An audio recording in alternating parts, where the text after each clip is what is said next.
Space drugs. Space drugs! Yay!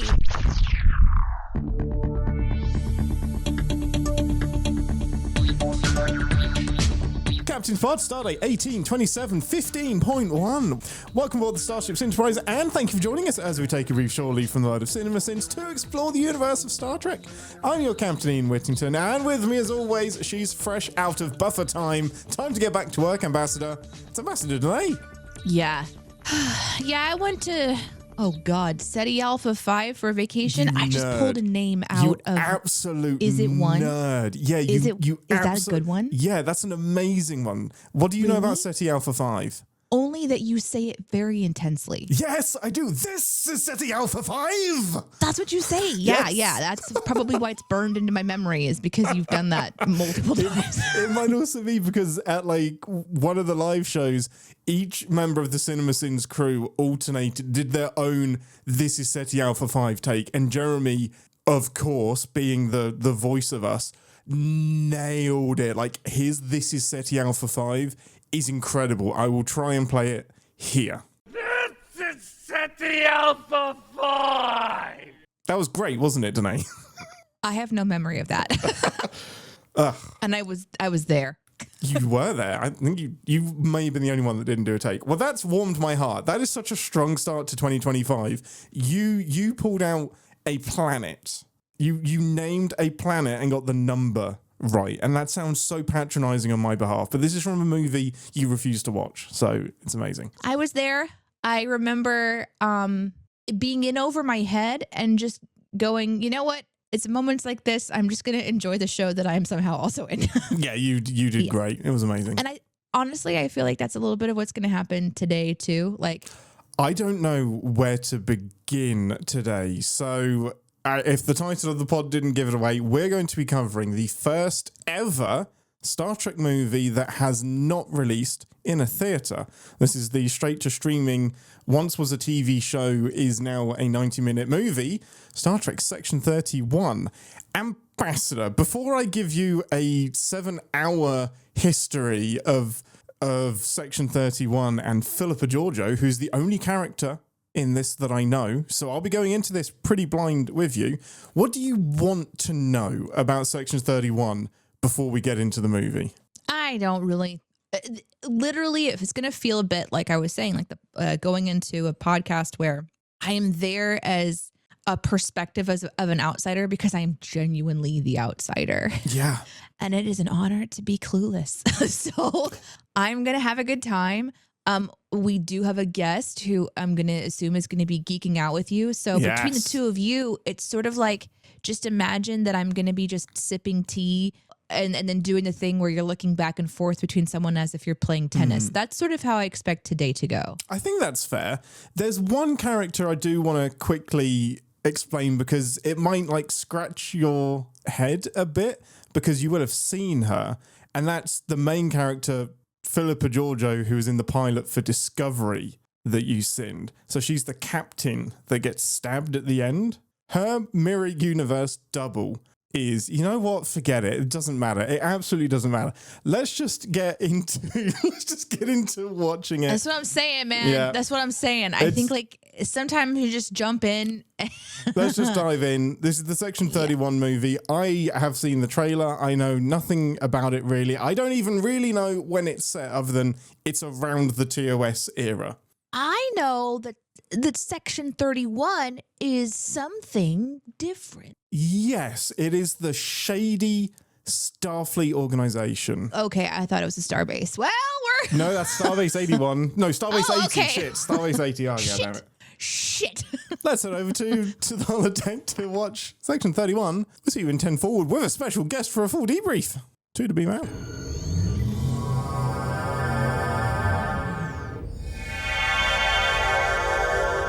Welcome to 10 Forward, the part of the show where we grab something from the replicator and share our immediate thoughts and feelings on the episode we just watched together. Most important, beam in first. Welcome, David from the LoreHounds. Permission to come aboard. I didn't cut off the sound effect, so I immediately beamed you off as soon as you were here for like less than a second and you disappeared. A hell of a way to travel. Yeah. Beams in and he's like, ha! Oh, my. Gone. Whatever made it back didn't last long. No. Permission to come aboard, Captain. You have all of the permission granted. This is lovely David from the LoreHounds. Oh, a little bosun's whistle. We need a bosun's whistle. That's probably really annoying to anybody listening on headphones. I apologize. Everybody's dogs just went. Thank you for joining us. For anybody who doesn't know, David joined us for a little bit of coverage on the motion picture over the holiday season, and we've drafted him in to talk about Section 31. Before we dive in, tell everyone who the hell you are. Thanks for the invitation. It is really fun. You and I had a great time talking about the Star Trek The Motion Picture for the 45th anniversary.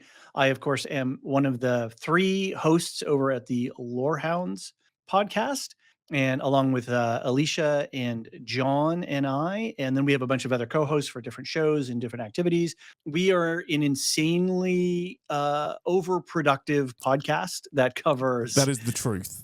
It is the truth. We constantly just are agog at how crazy we are in terms of churning out content. Mm-hmm. We cover a lot of television, a lot of IP-based television. We do some movies and books, and we sponsor several other podcasts as well, like Nevermind the Music, Radioactive Ramblings, Rings and Rituals, which is a Tolkien-based one, Properly Howard, which is a stand-up comedian and a theologian talking about old movies.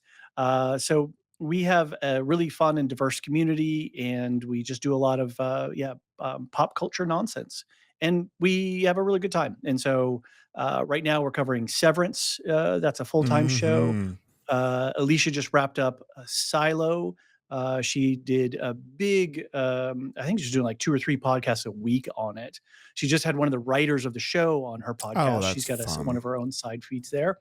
And then we'll be going in this year to covering stuff like Wheel of Time, Andor, The Last of Us.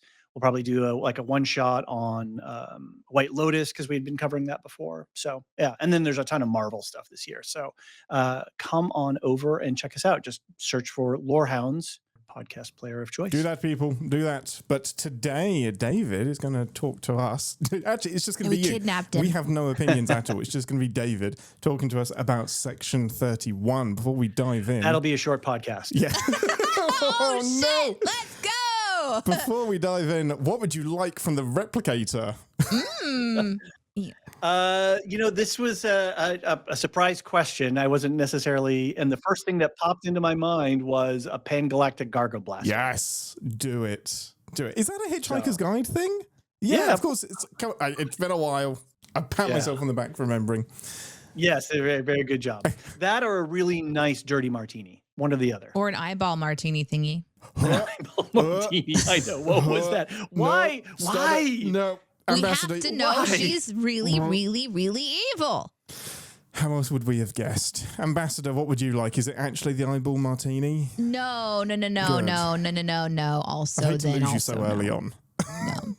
I have to try that spice stuff because it looked like it was supposed to be like really fun and interesting and like really rare and also totally off the limits, but then it didn't do a damn thing. It was just like The Dune spice? Yeah, they just kind of like, oh yeah, that was the good stuff. So no effect whatsoever after that. So I have to try that because if we can do that, and really have no debilitating after effects, maybe just turns the room a different color or something. I have no idea.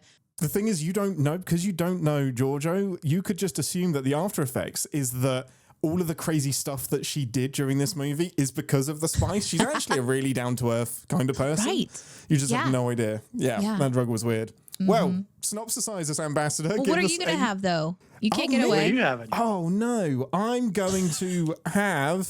Oh, no. I didn't think of anything. I would you have like... to go with the eyeball then. Sorry. No, my brain is a mess. I'm going to go with that creepy doll that is apparently coded to say we're all going to die, even though it's a children's story. So I guess we're going to sin early, aren't we?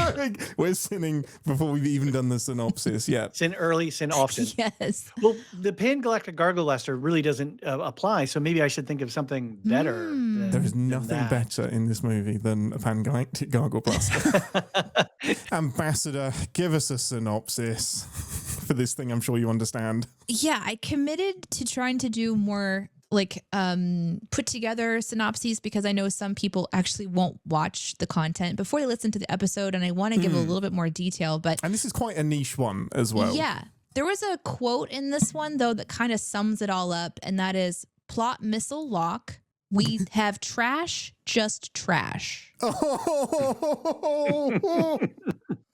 that would be an absolute, synopsis makes it into the script. So I think maybe if I was a really negative person, that's where I would start. But I don't know if that's my final judgment. But when they said that, I was like, I feel like that kind of counts here. Ain't that on the button? But what you need to know about this movie going into it is this is a character backstory to a very dangerous emperor.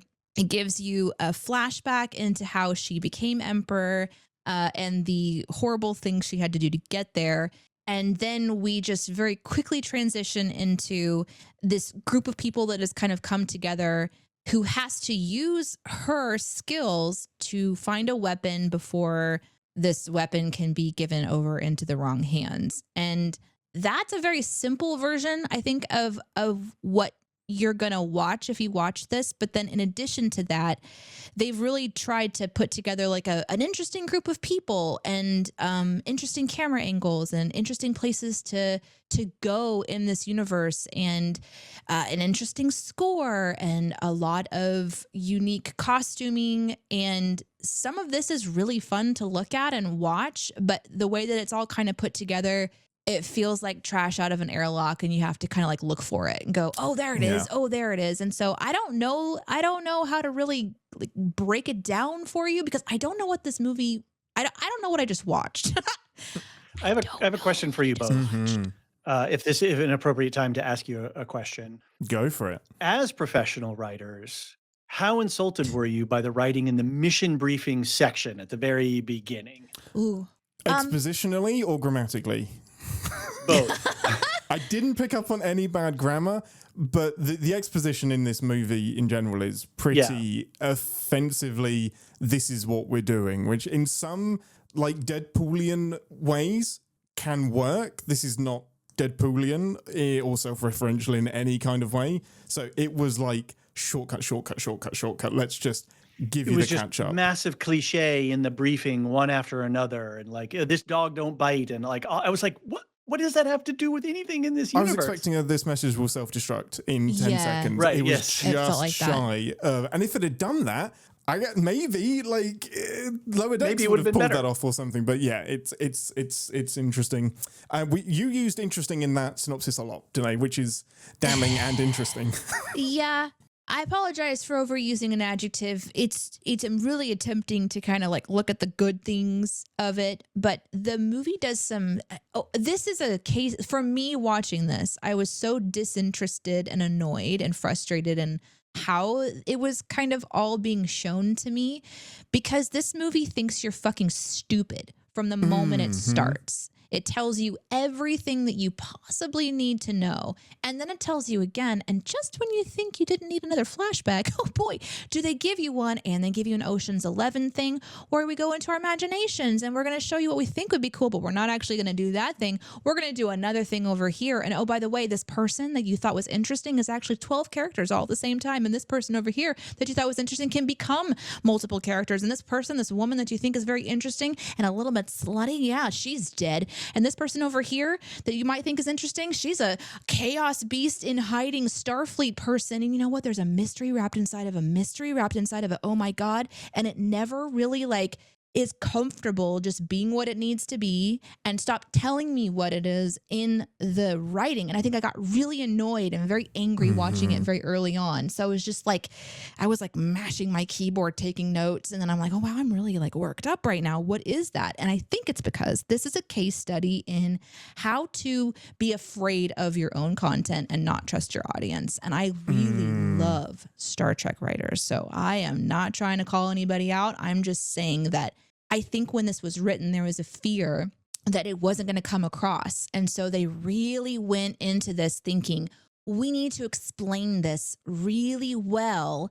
And I don't think they needed to do that. I think they should have just jumped into a world that people who are going to watch Section 31 are already incredibly familiar with. And I don't know who the new people are who are going to find this and go, God, thank God we had that really, really big exposition at the beginning because I needed that. You don't. You have this backstory that leads into exposition, that leads into an explanation of why we're here, they literally explain the bad woman who is now the good woman, this lady, this JoJo.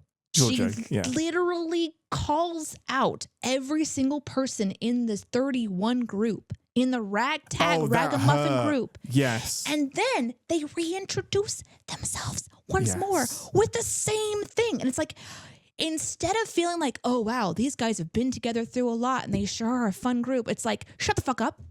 Well, that's what we have for this week. That's it. That's basically all of our thoughts. Sorry. No, sorry about that. You are spot on. I stopped making notes 2/3 of the way through, largely because it got to the point where the movie was just internally explaining its own stuff. So exposition that happens out in other content in Star Trek is covered, and then it starts expositing things that has already happened inside that we saw like 5 minutes ago.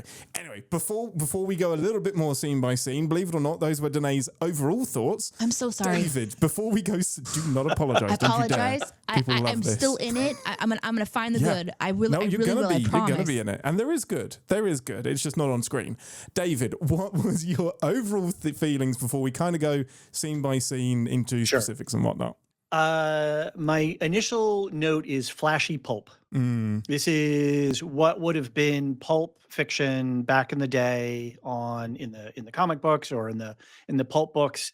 It's cheap, it's fast, it's supposed to be titillating, and it's supposed to hit all your tropes one after another. And I think, Deneé, this is not a writer's. There's no professional, like, I don't know who wrote this thing, but it's like the studio wrote it. Yeah. It's like 7 other movies wrote it for them. It didn't have to have an original idea. Right. And it reminds me of that line in Get Shorty where I forget the name of the character, but he's talking about, writing screenplays. Oh, you just put some commas and some periods in it and shit and you're done. Or the Liz Lemon in 30 Rock, and when the writers are getting almost fired, and just all the constant running jokes about studios and writers. And if you look at a show like Severance, which we're into just 2 episodes now, and right now what it's showing me is one of the best television shows that I've ever seen in my life, in the direction, in the writing, in the characters, everything about it. And it's a show that doesn't treat you like an adolescent.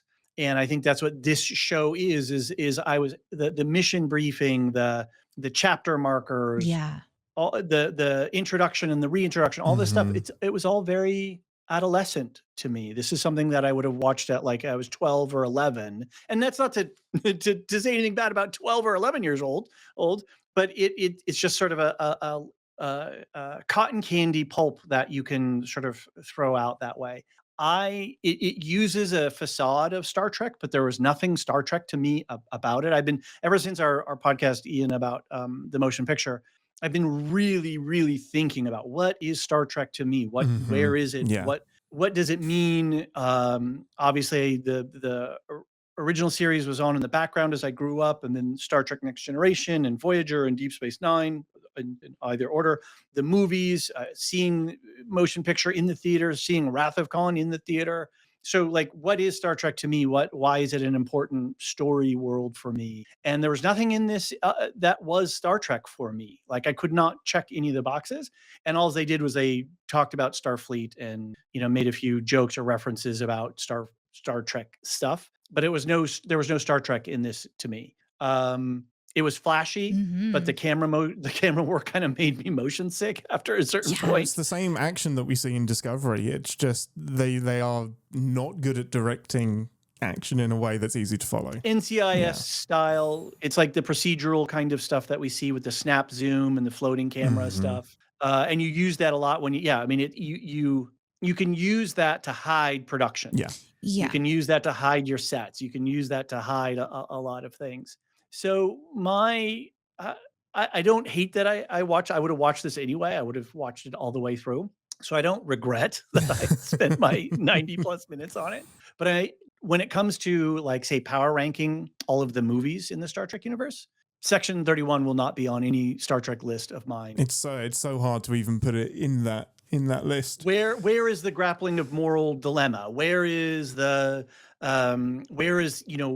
characters overcoming themselves and discovering something new for who they are and how did we support each other? How did we work? It really was like the heart was missing in a way where completely. When they were describing the characters, it's like it felt more like a video game setup with the music and the scene transitions and these things. And then we really didn't like when one of the characters changes their opinion because there's not really the heart there.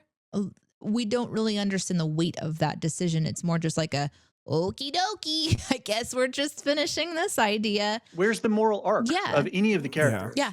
None. Video game is a fascinating comparison that I hadn't thought of that works perfectly because this is cutscene of exposition, which is what you need in a video game, and then action, shooty. This is cut together like a video game. It really where is. You just have the scenes that give you information and then action that I get to play with. It's really interesting. The mission briefing at the very beginning really put me into that mindset of, this is a video game for adolescent audience. And I'm not saying anything bad about being adolescents. It's just that's the time of period in your life. Right? No, but it mixes the tone because this is clearly R-rated. It's PG-13, but it's clearly meant for like an adult audience. I don't think it's trying to aim at teenagers, or I don't even know if it knows what it was trying to aim at, to be honest. Maybe it was. My overall thoughts and feelings are very similar. I struggled so hard to find myself enjoying a single minute of it, which is really, really tough to say. It was so hard to watch. I'd look over at the camera every once in a while, and you had the most dejected look on. Like he has his head in his hands, and he's just like he's pushing his like face together, and it's almost like I don't know. It was really sad to watch. Yeah, I am a stringent defender of letting Star Trek be whatever it is today. So, like, Discovery can have varying quality. I'm glad it exists. There's a bit of me that's still like, I'm glad Section 31 exists, but I don't know why right now because I don't like these types of movies. I think I like that they swung. I think I do respect the swing, but it is a miss in almost every way for me. So much so that when a tricorder beep appeared, or like there for some reason on like one of the bridges that they're on, there's the boop boop boop boop. There's some of the TOS sound effects, and I was like, that was jarring. I was like, what's Star Trek doing here? And it's usually the reverse. It's usually like, oh, where's my Star Trek sounds? What's missed? Every time they used it this time, I was like, nope, get it out, get it off. That's not right. I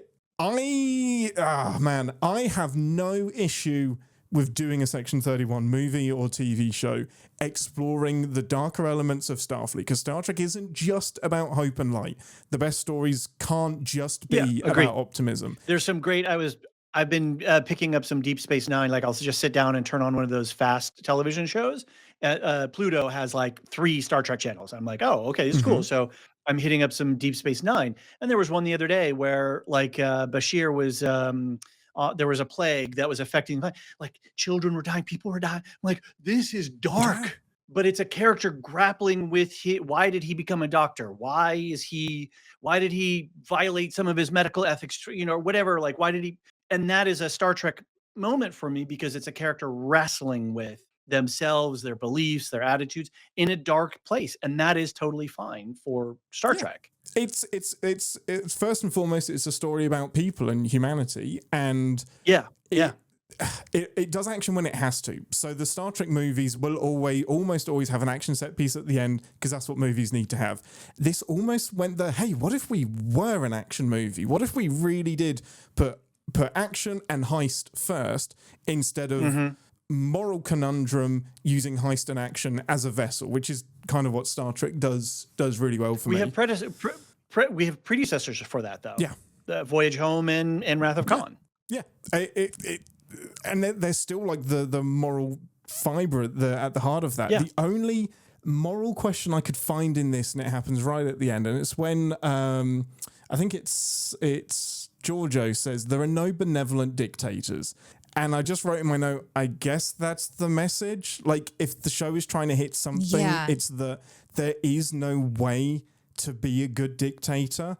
But that's not enough. Like, what are we actually wrestling with here? Like, we know going into this, Deneé, you might not, but they exposited it a little bit. We know going into this, Philippa Georgiou is a mass genocidal murderer who ate Saru, or one of Saru's siblings or whatever, a horrible individual that kind of went through an awakening in Discovery-ish. But there is nobody to cling on to here, even Rachel Garrett, our token Starfleet person, that we can really grip onto to guide us through the problems. Nothing in this seems problematic. Nobody, like you said, David, nobody seems to be wrestling with anything at all. It's just, oh, this weapon's really bad. I guess that would suck if everyone here died. Cool. And it's muddled. It's just super duper muddled. Yeah, I think that's a really good thing to kind of like maybe coalesce here now that we've all kind of shared our opinions, is what do we think that this movie was trying to do? Was it because I don't have a strong relationship to Discovery, and these are all pretty much new characters for me. I'm going in with this perspective of like, who am I? It's only Georgiou who's made it. Well, and Rachel Garrett, the character, has appeared in TNG before. She's the future cap. Really? Yeah, she's the captain of the Enterprise C, who appears in yesterday's Enterprise. So she's in one episode, which is why they 3 times mentioned, this isn't going to stop you being a captain. I won't let this stop me being a captain. Yes, congrats. You are the future captain of the Enterprise C. I think like, is the point then to just give more context to the JoJo character then? I think for me, it's twofold. I think it was like Michelle Yeoh's character was like a hit in Discovery. Like, the evil twisted emperor was really fun as a foil for Burnham, who is like the really good, straight and true, good character for most of the series. And she was a great foil against that.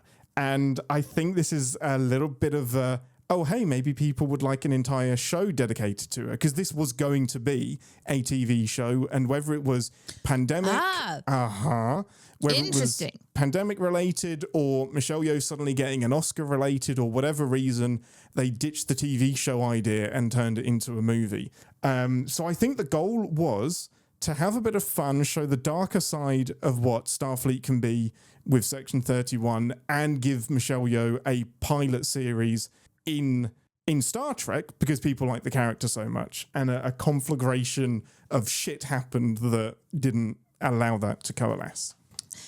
I thought that I was under the impression that part of the studio work, what the studio was doing behind the scenes was like, well, let's do direct to streaming every couple of years. Mm-hmm.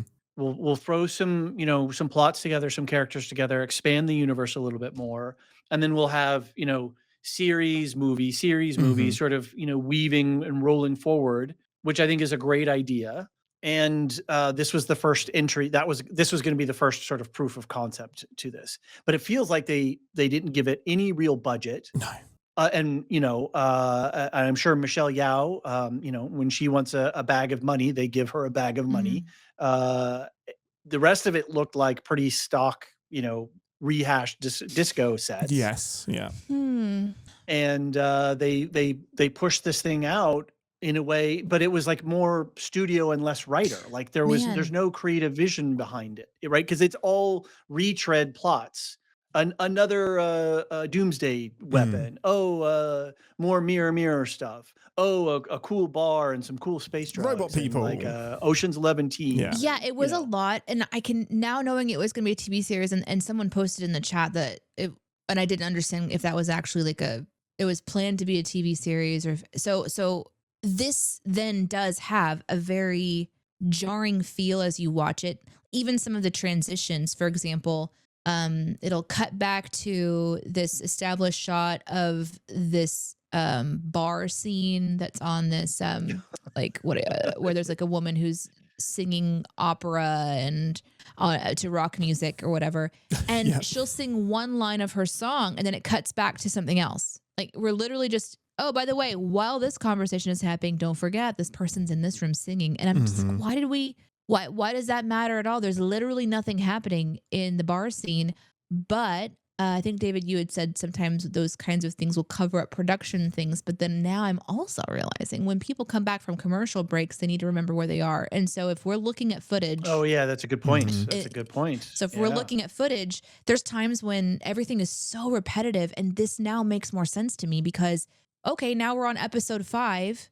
Yeah, we want to remember that flashback to when they once loved each other when they were fighting for their lives. You know, there's these, because weeks have passed, months have passed since you saw that content. And maybe if they had put this footage together in a different manner for longer form storytelling and trusted the audience, we would feel differently. But instead we saw the mashed version of all the TV episodes together.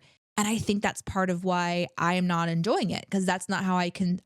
If I wanted to binge watch a show, this was a binge watch. Now I'm in a different frame of mind. Now I'm not quite so angry because this is what this should have been is Section 31 binge watch. They should tell you we've put this together, we've mashed it together, and maybe I should have done some research. I don't know, but that's not normally how I watch my quote unquote movies. We could also frame it as this is a direct to streaming movie, so the editors are editing it for commercial break. Yeah, perhaps. Like you said. And because this is going to go all into Paramount and it's going to have commercial breaks unless you pay the insane price because they actually would rather keep you on commercials than have you pay commercial free. But this is edited.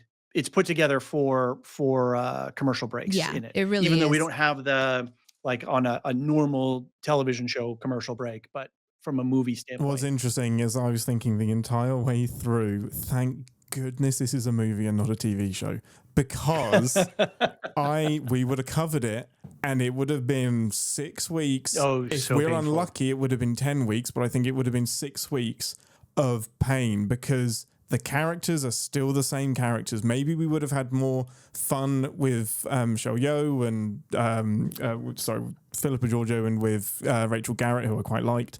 But the core of it is still there. The irritating characters are still there. The plot is still there, no matter how much you add to it. I am so glad this is only 90 minutes. And that genuinely is the only thing that I can write it off as, that was a fun experiment. Maybe I'll watch that, never. But it didn't suck up 10 hours of my time trying to pad and fill. I think 90 minutes was the best possible outcome for it. We've covered on the LoreHounds a couple of shows that were not great. We've never covered an actual dumpster fire, which I think we would have had more fun with, but we've covered shows that on paper looked great. And we were excited, like, oh, should be cool. This should be fun. White House Plumbers, Kaleidoscope. Are two of the ones that come to think that both of them great casts, interesting premises, good writers. And then when they're just like, oh, this is off. This is like a 2-day-old milk. You're like, oh no, it is so hard to hold your consistent coverage all the way through and not be a complete. This is how we felt with Picard season 2. We felt guilty by the end because every single week was just pooping on it, and it's like, we don't hate things, we're not miserable people, but this is a miserable show. I do want to say though, like with that frame, it does help. Like for me, it does help that some of the frustrating parts of it, like you just kind of have to take it kind of for what it is. It does disrupt a bit for me. For example, the mystery section, when they're trying to figure out who the mole is.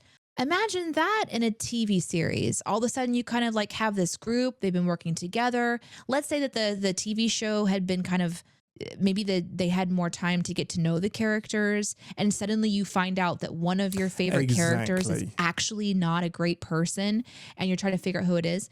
That could be really, really fun, but unfortunately we don't have that option. What we have is this fire hose of content that is coming straight for your face.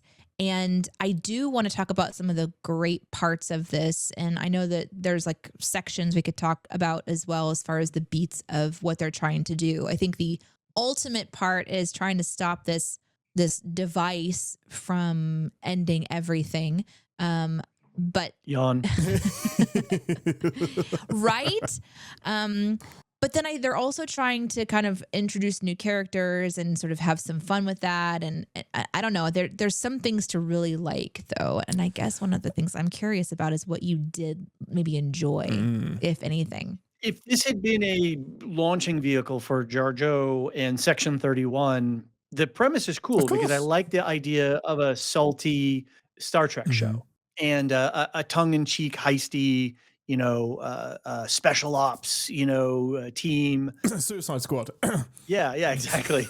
That whole idea of having this cool character with an amazing actor, really skirting the lines of Star Trek goody two shoes stuff. On paper, great concept. Yeah. Absolutely great concept. And I would have loved seeing Yeah. a movie every couple of years or whatever, or, however they wanted to play it out. I think it could have worked really well. I do too. It sucks to not feel anything through this except for like confusion and frustration. It's like, and it's not confusion because I don't understand what's going on. It's confusion at how it's being presented. It's like, let you not understand what's going on. It doesn't give you a chance to not understand. Yeah. Goes back to my question to you as professional writers, like how insulting was this? It's eye rolling more than anything because this is always an option. Like if this is how you want to do it, okay, cool. But I'm in my brain, I'm already on the next scene. Like I may as well just be skipping ahead. Like it makes me sigh. Yeah, I think the harder part, maybe not even just as a writer, but just as somebody who, no, maybe it is as a writer.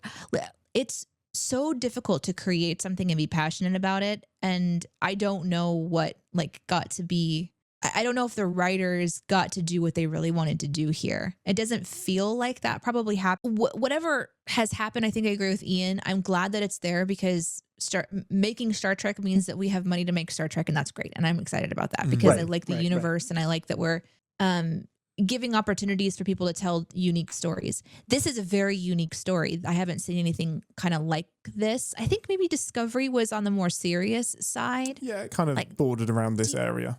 Yeah, Deep Space Nine gets a little bit more kind of serious, and then you get into kind of like Discovery feels a little bit more serious. Like TNG had very serious episodes, but I loved it so much. I was in this like euphoria watching that one. Then I'm swinging over into having recently watched Prodigy, and of course you got Lower Decks, and so there's just this array of a style of writing, and I hope that there are a lot of very proud people. I think when you make anything and it's produced and it's put out on a platform, you should be proud because that means that you got to do it, and not everybody gets to do that. And we always think of, I would have done it this way or I would have done it this way, but it's impossible unless you're in those conversations. You don't know who's the one that gets to have the right to cut out things and say, we had 40 hours of character creation, but we can't do that because we want to have a 20-minute fight scene that's flying by so fast nobody can follow it. But anyway, like we don't get to know what didn't make the cut. Yeah. And so that's hard for me as a writer because I can imagine that somebody put a lot of effort into trying to create something that the fans can really sink their teeth into. This is just one of those things that if you sink your teeth into it, you're going to have your teeth yanked out of your face because it's flying by so fast and it goes so quickly that you don't really get an opportunity to feel much unless the characters are ones you already know and are invested in. Change out this crew for a crew that we know, totally different movie. But I don't have anything towards these people. I don't care if it's a small... What was that accent? Accent. There's a whole bunch of people in chat. There's a barrage of stereotype accents in this movie. Terrible. I mean, so I don't know. Somebody should have been, we're at the too much level, like 17 too muches ago, and let it breathe a little bit, and maybe we would be feeling something. So it's not really like an insult to my writer person, or it's not like, it's just... We have to celebrate that something was made. I have to. I think that that's an accomplishment in and of itself. I'm obviously going to be a little jealous. I love the idea of having something that I have written on or like wanted to produce become something that millions of people get to see and possibly hate, but at least they got to see it. And there is some interesting character stuff going on here. And there's some beautiful sets and some beautiful scenes and some really interesting like technology going on. Like that phase out fight was fucking cool. Like imagine getting your foot caught in a wall. That's terrifying. I thought she was going to take her leg off at one point in time. Like there's just some really interesting stuff that's going on, but it happened so fast and almost carelessly that it's hard to be like, oh, I'll hang my hat on that one. Yeah. I think I want to steer us because I'm not quite ready to talk about positives, Deneé. I'm going to let you carry that beacon for about the next hour and a half. But I want to narrow this down into the thing I couldn't get on board with the most, and it's the entire cast. And I'm not talking about the actors, I mean the characters themselves that they're playing. I didn't feel engaged or connected to a single character in this entire adventure, save maybe Rachel Garrett a little bit, perhaps because there's a fun connection to another episode of TNG, and I'm a sucker for callbacks. But the Vulcan that's a robot bordered on goofy, and the tone of his character was way, way off for me. The mech man that loves to be a robot, the tone of him was way, way, way, way off for me. It felt like I was watching the most bizarre end of Dune 1984, like David Lynch's Dune, like the crazy bonkers stuff in that pulled out into... Don't you dare disrespect that. Pulled out into an ocean-style adventure. We're about to do a podcast on it, actually, as a David Lynch in memoriam. That makes sense. It's perfect timing. Mel the Delton, kind of cool. Didn't have any room to breathe until she died. What was up with that? The shapeshifter. Okay, super genius. Had no time with them. Liked his character, liked his personality, liked his line delivery. Doesn't play into the story at all, really. Quasi, wait, no, that is Quasi. That was the shapeshifter. Yeah, Alok Sahar, the leader of the Section 31 Alpha team. No connection there, but I guess he's now friends with Giorgio. Great. The entire characters did not keep me through the story. Even the worst TNG movie, the worst TOS movie, I can get through because I'm spending time with my people. And that's not fair because they have an entire TV show to back them up. But there are movies where I can enjoy being with those people because I enjoy being with them, even if I haven't had much time with them. Firefly would be a good example of that as well. Immediately connected to every single character in Firefly. And I got nothing from Section 31. Literally everybody could have died and I would have been okay. Did you guys like any of the characters? Did anybody say, did that really hit you guys as well? The character work for me was just the weakest part. Absolutely. Because that has to carry a movie, It can't. A character is either going to be a personality to kind of cling to, or a place that's so vibrantly described and felt that we can feel an emotion towards a place. But we have to be invested somehow, and this didn't really invest me, at all. It says something as you're talking. I'm like, yeah, everybody could have died. I never felt anything when when somebody was killed. In fact, when Jojo and whatever his name is were beamed back onto the barge at the end, I was disappointed. So that says something. Me too. I was like, oh, great ending. That's fine. Wrap it up. That's great. Cool. That's where they end. Oh, yeah. They got beamed out. It was like, oh, I guess even over here in this neck of the woods, we know Disney won't let people die, but I guess people can't die here either. And maybe it's because it obviously is. They wanted to create some sort of launching point for a potential show in the future, and they kind of wrap it up and they're like, okay. And don't cut it so close. Yeah. You know what I mean? Yeah. Don't make us think they died, because then that just cheapens. It means nothing nothing now. Which nothing meant anything the whole time. So it really just ends up, it's just this vapid feeling towards the entire thing. And you're right, Ian. If we had cared about someone, I think it would be different. But to rewrite the show a little bit, if Giorgio got close to Rachel, what's her name? Garrett. I'm looking at the cast. Rachel Garrett. And then she got blown into she got thrown into Mirror or something, right? And so, and maybe, because she was mentoring her, because Giorgio was mentoring Garrett a little bit. So they develop a bond, and then something happens to Garrett. And then you're like, oh, how is Garrett going to get back to be captain of Enterprise C or what have you? But she formed no bonds with anybody, maybe with Alo, but a lock, I'm sorry. But there was there were no stakes. But the one stake was too high. The end of the galaxy thing, that stake is too high. Yeah, but it's so tired. It's so tired. You're absolutely right, David. Absolutely. Like the bomb, the thing that can't be, there's no way to destroy it. So then the whole time you're like, okay, well, I guess if that thing goes off by falling on the floor, exactly, it's going to go through a portal. Like all people, everyone's going to know. No one's going to be on their edge of their seat going, oh God, our universe is at stake. And it's at the hands of these people.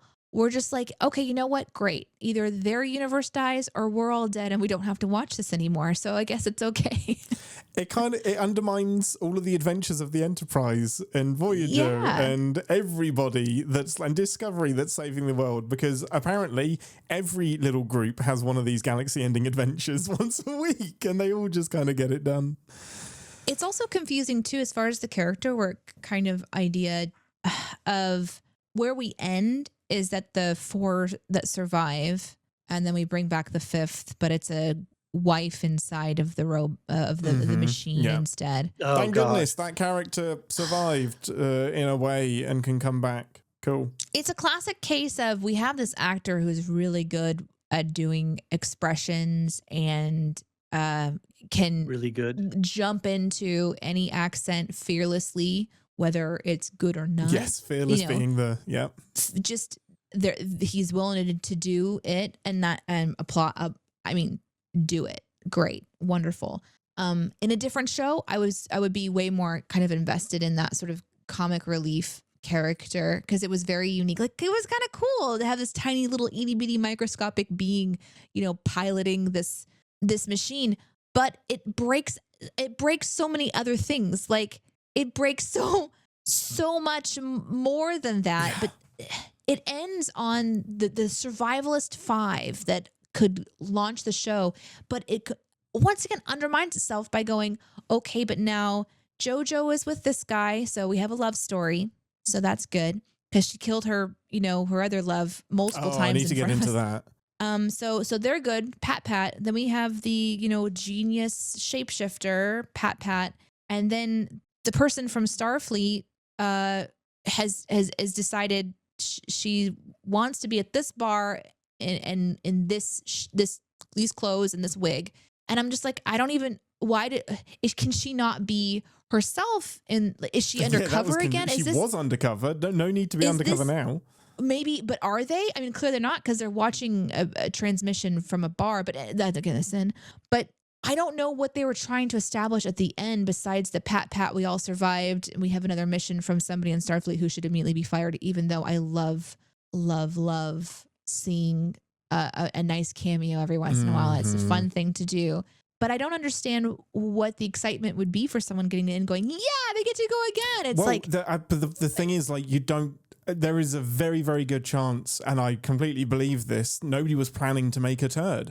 Like, if this is the great adventure it's supposed to be, it's fun to end with maybe we get a season 2, maybe we get another movie. And by the time maybe you're editing it together and you're like, this isn't coming out too great, you've still got your ending. Like, that's still how it ends. When you're writing this and putting it together, nobody comes to work to do a bad job. Like, there's loads of factors that got that way, so I get that as an ending, but for me I'm like, yours, no way in heck is this getting, this dies here. Like, there's no way this is continuing. I feel like, and I won't spend a bunch of time thinking of ways to make it all better, but I feel like one of the things that could have done is to focus the lens on who is our person that we're experiencing this story through and change it from JoJo to our Starfleet character, because we're all here for Star Trek, and Starfleet is an area we're very, very familiar with. So what if it was her struggle with being with these people who are very different and dangerous, and her struggling with the rules and when to bend them? And, that would maybe be something that would be a way for me to have connected more, but that's just all speculation. To David's point, that's the conflict, isn't it? Like, her wrestling with, man, does Section 31 have a place? Like, are we actually doing good work here, and can the means justify the ends? That's the Starfleet, that's the Star Trek plot that we should have. Right. Was it too comical? In the sense that it didn't make me laugh. Yeah, it was trying to with be. the story. I mean, with the relative to the storyline, like if they had just taken the comedy, not just, but you know what I mean. Like this was a heist caper movie, Ocean's 11 style, Yeah. the reboot, not No, like yeah, the original, right? The original Ocean's 11 is very different from the Clooney Pitt remake. But this had that goofy, and it's a very modern script. They used a lot of modern language. Mhm. Oh, you don't want that smoke, and you know, I think somebody called somebody a bitch or something at some point. I'm like, these aren't words that we, you know, Star Trek, Yeah. you know, uses. But it was all played for the jokes, and it was all played with that sort of tongue-in-cheek roly-poly that we see a lot in a lot of modern television and movies. What's the Marvel Guardians of the Yeah. Galaxy Yes, style. exactly. Very much. That- Yeah. And if they had taken that away, I mean, you need comedy in your story, because otherwise it's just too dry pie. Like if you Yeah. just have pie with no ice cream or whatever, it's like it's not as good. So you need a couple of comic moments, but this should not have been a roly-poly comedy like No. that. It should have really been dark and dealing with and just letting oh, hey, this is a mass murderer who murdered her own family to be the emperor, and now she's in this world, and now she's got to deal with. And you know, I like the idea of this is Section 31. This is like Cassian Andor's crew of, you know, if we go over to the other star universe, this is a band of cutthroats and mercenaries, but all of them have to have a reason for doing. Why are they working for Starfleet and not for themselves? Yeah, and we don't really get that for anybody. I guess a little bit we get that for a Locke, but in the loosest possible terms. Eugenics were, oh god, I couldn't believe that they brought up the eugenics. And they've contradicted themselves before we get too nerdy. But for me, the massive shifts in tone was so jarring, from the genuine trauma of Giorgio's flashbacks and like what her mission is and what's guiding her, into the throwaway lines from the mech person that was arguing and the say germ one more time, like those cliches. It's so jarring. Like, it's not that you can't do comedy, just this really lowbrow basic comedy just isn't meshing with this super dark story. And it's not going to age. It's not going to age. None of those jokes will age in 10 or 15 years. weeks. But you can go back. It's going to be dated in a matter of weeks. Yeah. I think if there was a comedic moment that worked for me, it was the character that delivered the case, because he was someone we had, you know, very little time with, and he sort of had this casual approach, and he was sort of feeling like he like, you don't even know what you've done. And he had this vibrato to him that was a nice, it was a nice kind of, I don't know, counter moment to the intensity that was going on. And I can buy that because I don't have any other scenes with him. But the rest of them feel like a genuine attempt to do something so different for Star Trek. Like, I'm going to make a Vulcan laugh. I'm going to disintegrate a person. But actually, I'm going to pause on the Vulcan thing for a second, because there was a moment where JoJo was kind of like saying, I've already spotted your people. You've got this Vulcan who either went way too far in a ritual or something else happened. And it sort of cuts back over to him, and he's about to drink out of a martini glass like a dog. I was so invested in that moment at the very beginning of the show to go, oh my God, are we going to see a Vulcan that's lost his fucking mind? How fun would that be? Way more interesting than the robot body. What a unique idea. Yeah. But they can't commit to that. So we're going to go with, he's a robot. he's a machine, but he's not a machine like Data. He's a machine. Well, he can be self-guided on autopilot, but he's actively so it's like someone sat down and said, I want to make a character, but instead of delivering a character that we can follow and giving depth as we go, I want to go as far as I can until I hit a wall where production or Star Trek says, no, that's too far. No one did. And so we get to see someone disintegrated, and we get to see, you know, these kind of very besides the fact that Data looks like he just walked into the costume shop and they just rummaged around in a couple of bins of leftover sci-fi parts and just glued him to his head. Oh my gosh, it's horrible. Him and the mech guy. But that aside, imagine a cold-blooded Vulcan assassin. Yeah. Master of Shadows, Vulcan Yeah. assassin. Yeah. Oh, like what an awesome D&D Yeah. character, right? That would Who be like sweet. shifts out of control and turns into somebody who will drink a Oh, martini by drinking it just because it's so fucking kooky, you know, and just this really unhinged character that would could be just great. mind meld people and shit. Like that I'm invested because I'm worried for everybody now. You know? If you're right, trying to right, because you don't know what he's going to do. pass as a creature piloting a body, why have you picked a? You're standing out like a sore thumb. Why, if this is your camouflage, why have you decided to be a Vulcan that laughs? Unless you're in a movie that wants to try and do something shocking, which, by the way, isn't all that shocking. We've seen plenty of emotional Vulcans, and the reason behind this emotional Vulcan is bafflingly confusing and not entertaining for me. I did not like him. There was one thing I wanted to say too about the character chemistry or not chemistry. Lack of. The way that they talked to each other in this sort of sass, like they had been very annoyed with each other for a while. I have to believe that there's just so much that we just did not get to see of scenes and adventures and things that would have got us to that same place. And there was a moment earlier on in the movie when I thought that their comfort level with each other is something that we're meant to believe because of how they're communicating in this sort of way where you would believe that they had been stuck together for quite some time and they really wanted it to be over and they were kind of passing on that sort of vibe. The problem is that when you pass on that vibe to the viewer who's just meeting you for the first time, you end up being annoyed with everybody pretty quickly. So, because they didn't give us a hero character to just root for. They gave us, you know, a whole group of people that was very standoffish and very suspicious of each other even before there was a mole, which I think did not serve us connecting. Yeah, that mole thing, you're right, you mentioned it earlier, works so much better if you've had 2 or 3 episodes to connect with everybody and then have an episode that's find the mole and perhaps have a chance to be shocked about the twists and turns. But there are like 17 twists in this movie that should have just been cut.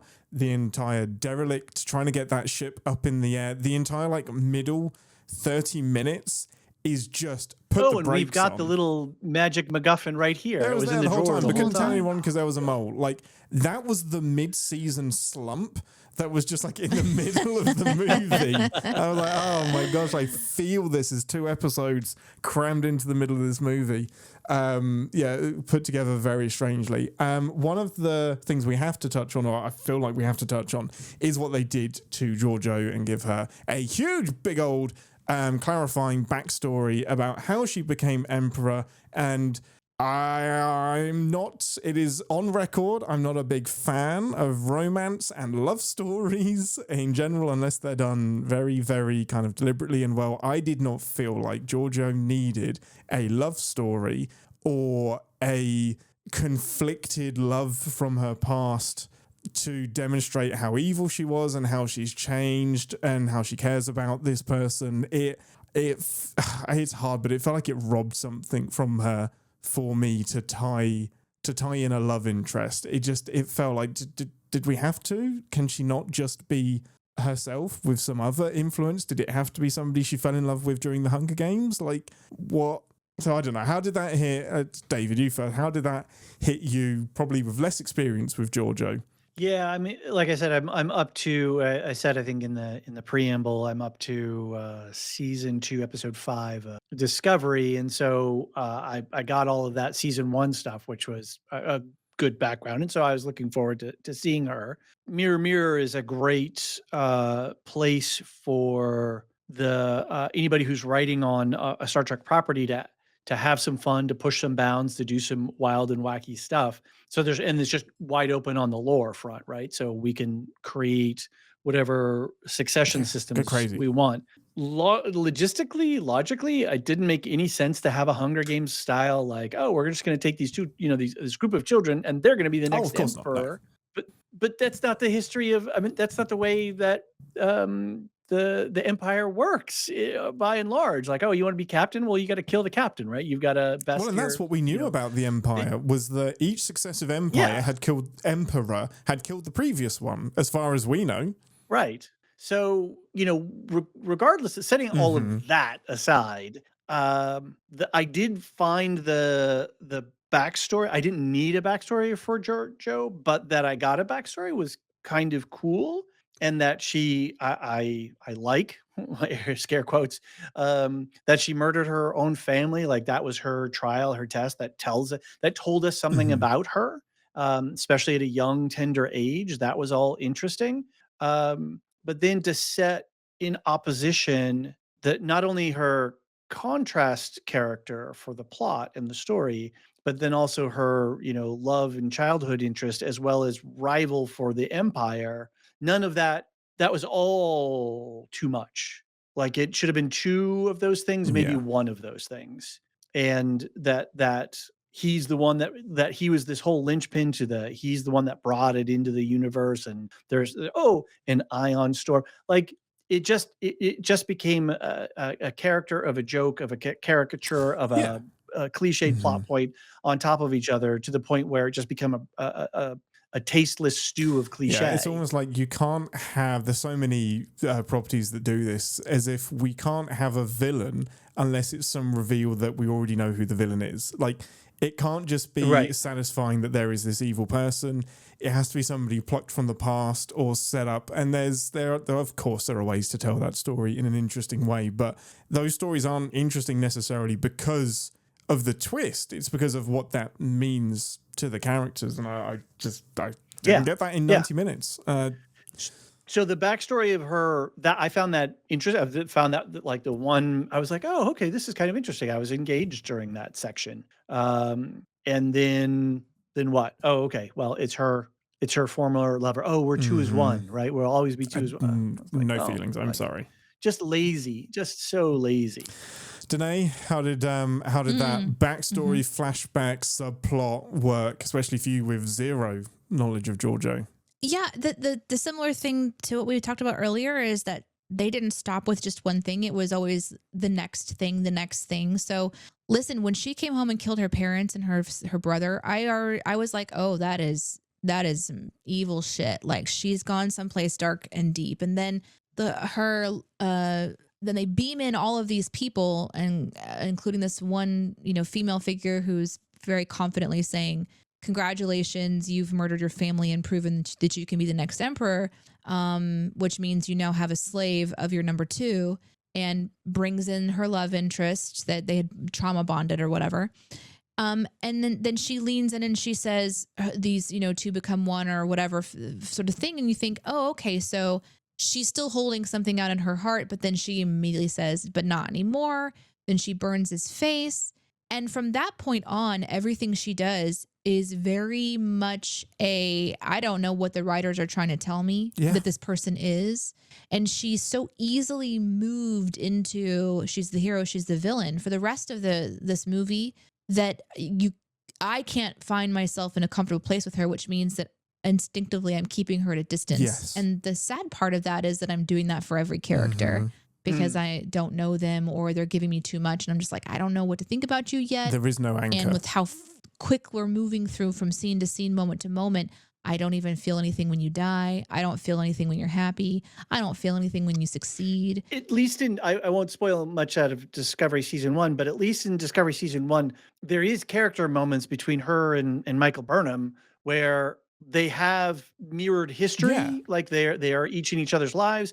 And so these are that was good. That was interesting. At least Mhm. they actually pushed the boundaries of Yeah. relationship. And here there's just no relationship. Yeah, you don't really know how she feels about this person. And then when they do the next flashback to her ruling the empire, the love interest, is bringing her this doomsday device that she has ordered, and she said he informs her that everyone has killed themselves at this point, and then he falsely commits suicide in front of her. I guess we need to probably have a spoiler at the beginning of this episode, honestly, I always because there's a assume- lot. I always assume people know there's that, but I kid should add it in. murder. Yeah.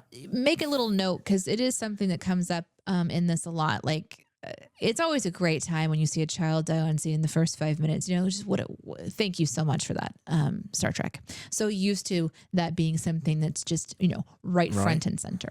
But anyway, so even in that moment when he brings her this device and they have this exchange, and she seems to, at this point in her career as this Empress murderer who's doing just what she's supposed to do, I guess murder people and take over the next colony anyone planet, whatever they're doing. She seems to kind of have this moment where she's like, hey, I still love you, man, like somewhere deep inside, which I don't know to believe or not. And he's like, yeah, I would have once, but not anymore, because you could have ruled in this positive, like you could have ruled with a, hard, but you could have been also somewhat merciful. But instead, everyone hates you.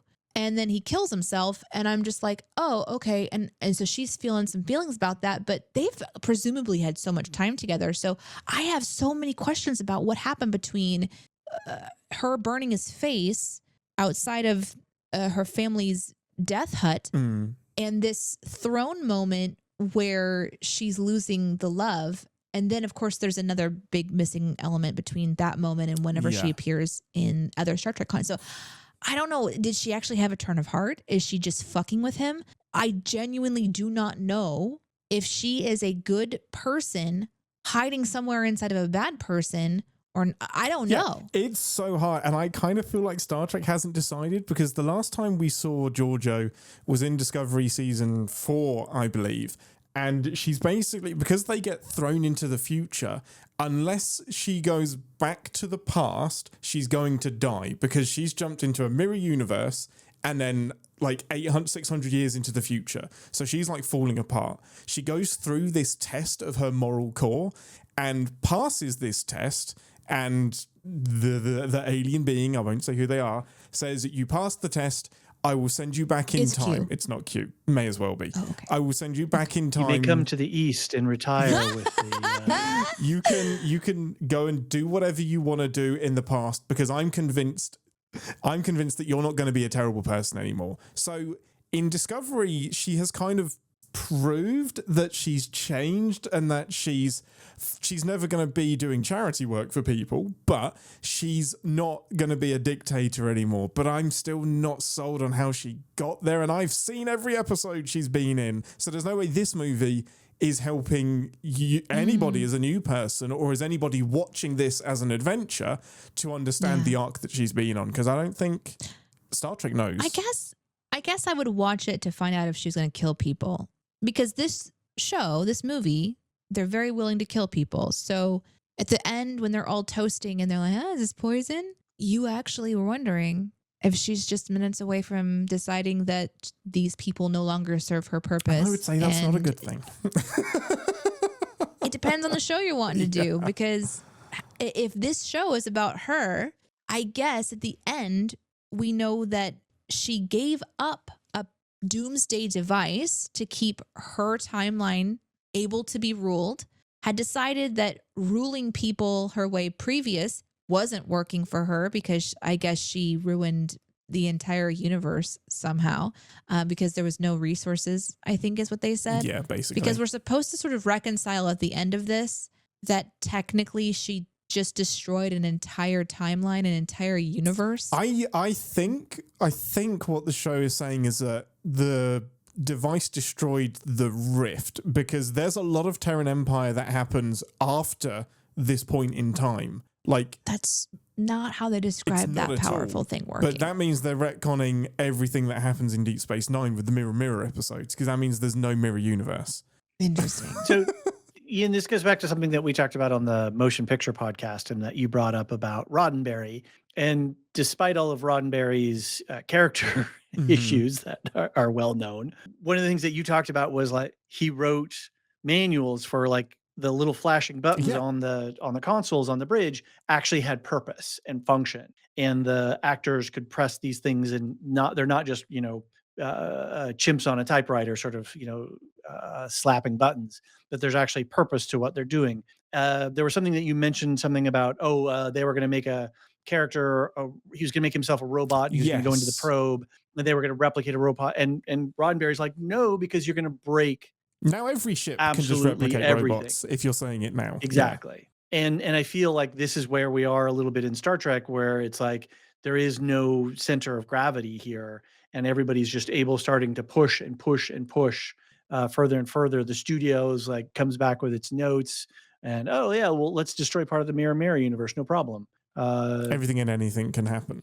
Yeah, and that we start to lose cohesion overall. And I don't want to get too, I really, really do. But I'm going to say that I don't want to get too sacred timeline about it, but the augment, augment thing was confusing to me. So Alok says that he's an augment from the 20th century, which is in keeping with what we know about Khan and the eugenics war. But Strange New Worlds, when they did that Tomorrow episode where La'an gets thrown back in time and is given the option of shooting Khan as a baby, that happens in the 21st century. So it was kind of, I think it was kind of understand as a retcon that Strange New Worlds was shifting the timeline a bit so that we didn't feel weird in 2024 that the eugenics wars hasn't happened yet. And this feels like it's retconning that retcon back to the original. And the reason I mention that, it's not a big deal.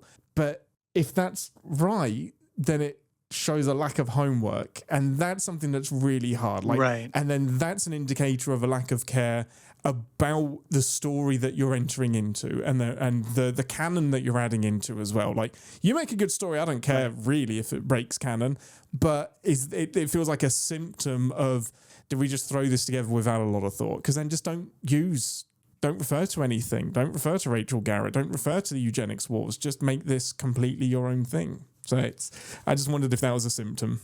It kind of felt more like, oh, you know what? We're going to have this big fight at the end between this machine and this lead character, and he has to be able to hold his own against a machine. So we have to augment him somehow. Otherwise, he is just going to be pummeled to death. Because he had to have some sort of superpower, right? Are you a human? Mostly. Yeah, there was a go for some heart in this too that I think could have worked in a different timeline for me. The sort of mirrored idea that I can't even remember the main guy's name of the group. Alok Sahar? Airlock? Alok. Aloha Mora. I don't know the word you're talking about, but it's Sahar. It's the guy that took the machine out and wouldn't let him fly. I can't wait till you get into the Dune world or the Wheel of Time world. Oh man, you're gonna have so much fun. It was the guy. What? Yeah, the airlock dude. guy. Okay, airlock. Yeah, So airlock. I like airlock. Is this a normal thing, Ian, for Ambassador Deneé? Yeah, 100%. Okay, I love it. Yeah. I'm down for it. I love it. He's telling telling his story because he's trying to build some sort of bond with JoJo, which is wacky as fuck. But apparently he is kind of like the new incarnation of her love, who is weird. who once served an overlord similar to JoJo, but because he was made into this killing machine essentially, and now paired up with her, he has a chance to redeem himself somehow. And that was an attempt at the end for that heart. They're kind of flying off into this rift, and they're gonna go blow shit up and die. And he's like, "Yeah, it's an honor to die beside you, you fucking wacky woman." Yeah, it's not just, actually a line from the movie, by the way. It could have been. It legit could have been. It's not earned. On that canon breaking stuff, we have a microscopic creature that can fly into anybody's body and take them over. I think machines only. Okay. I think you're right. I think it's machines. Yeah. Or at least they focus mostly on the machine, but I wondered the same thing. But honestly. Still, we have this nano creature. We have mecha now in Star Trek, right? Have we had that before? We have, not probably. It's called a Borg. Yeah, it's called a Borg. I was like baffled. Like, why give him the Borg eyepiece if he's not like a reclaimed Borg? Yeah. Or like, we couldn't get the tech out of you, but we managed to restore your accent. That would have been cool. He goes a Borg. Vulcan assassin, a Borg, guy who's the tech guy who can stomp into any system. Makes total sense. Yeah, let's make our own Section 30. With Section 32 on the Captain's Pod, we make our own team. And then we have the chameleoid, which I know we've had a chameleoid before, but they're rare. Yeah, shapeshifters are rare. Yeah, normal. But it's fine. But you can do anything with the shape. It's lazy. Again, it's just lazy. Oh, a shapeshifter. Unless you choose to do nothing with it the entire movie, that is. Yeah. Well, he did save his bacon by. Yeah. I don't even know what you call that transformation thing. That is somebody that was given permission to make something cool on the computer. Just the smoke monster from Lost is what just happened to Puddles? just puddle it down and then puddle up. You know, like what happened to Odo was Exactly. great. Odo. Odo's just That's like, what Odo used just to do. shink. Yeah. I'll Odo get it. ya. Odo it. Odo it. Odo. So anyway, they just did a whole bunch of stuff that just It's wild. Yeah. pushes the it's like throw a boundaries. dartboard a lot at a of fun that. concept. And it was too much. Too much. Too much for my little brain to get round. But there was hard attempt. It was there, but it was so strange. The other moment that I can think of that had like that kind of heart moment attempt is when JoJo is giving a pep talk to Starfleet, and she's like, "You're a chaos goblin, just let it go." And that was the actual pep talk. It was just embrace it. And it's like that is an attempt at having heart and humor together in a forced on-screen relationship with two people that hate each other probably. And like, well, I mean, I think JoJo hates everyone, but it was so chaos is my friends with benefits. Chaos is my friends with benefits. you know what? You know the relationship I believe the most was between Cuckoo Vulcan and Scarred ex-boyfriend. When they got together. Yes, because they were in on it together the whole time. I forgot about that. Yeah. Yeah. When they got together, I was like, fuck yeah, these two are fucking dangerous. And I was sort of, I was then going, ooh, we're going to see some interesting stuff. A lot of hand-to-hand combat instead, and some barge action. We did have some action. Can we talk about some action soon? We can. There was some interesting action scenes I think we should kind of just like at least quickly just tap on. But I believed that relationship had world dominating heart, you know? Because little tiny creature Pinky in the brain with the accent that chat absolutely hates, calling the Irish germ, by the way. Yeah. They don't want me to call him Cuckoo Vulcan. They want me to call him Irish germ. That relationship paired with ex-boyfriend, I'm like, okay, we have an align. We now know clearly. Maybe it was the first time, guys, that we actually knew the actual intentions of two characters the entire movie. Maybe that's why I was so invested. Yeah. Because really, any character at any scene, they actually had motivation. Yeah. Because we didn't know any of the that they cared about. Yeah. Like our Section 31 team, we didn't know. And then by the time we're getting to know them, they all could be bad people. So then we're not trusting them. We still don't really know them very well. And then we kind of shift out, and I'm still confused about motivation. And I don't understand why Starfleet couldn't call Starfleet. I understand comms are down, but you went into this 31 situation without having any fucking backup plan. Yeah, it needs to bring in the Enterprise for this. This is pretty serious. Like, make a phone call, but with space tech, right? Yeah. Like, hey guys, shit's going sideways. We're about to lose the whole world. Maybe send somebody. Oh no, but anyway, I guess that's technically they don't have communicators. They have walkie-talkies that they have to say over and out. And I was like, when have we ever heard over and out in fucking Star Trek? Like, you have comm badges. You don't need over and out. What are you doing? Copy. All of this. I mean, we're just mounting more and more evidence for me for why I will never include this on a Star Trek power rankings. Yeah. It can't be. No. Unless they just can't. Unless you want an example of a zombie in Star Trek. Yes. This one technically has that moment when Tech Boy gets wiped out, super dead. Oh, right. Mm-hmm. But then Mini Nano Guy turns him on. Announces his plan before plan happens. I've still got control of the body. And 3, 2, 1, attack. Surprise!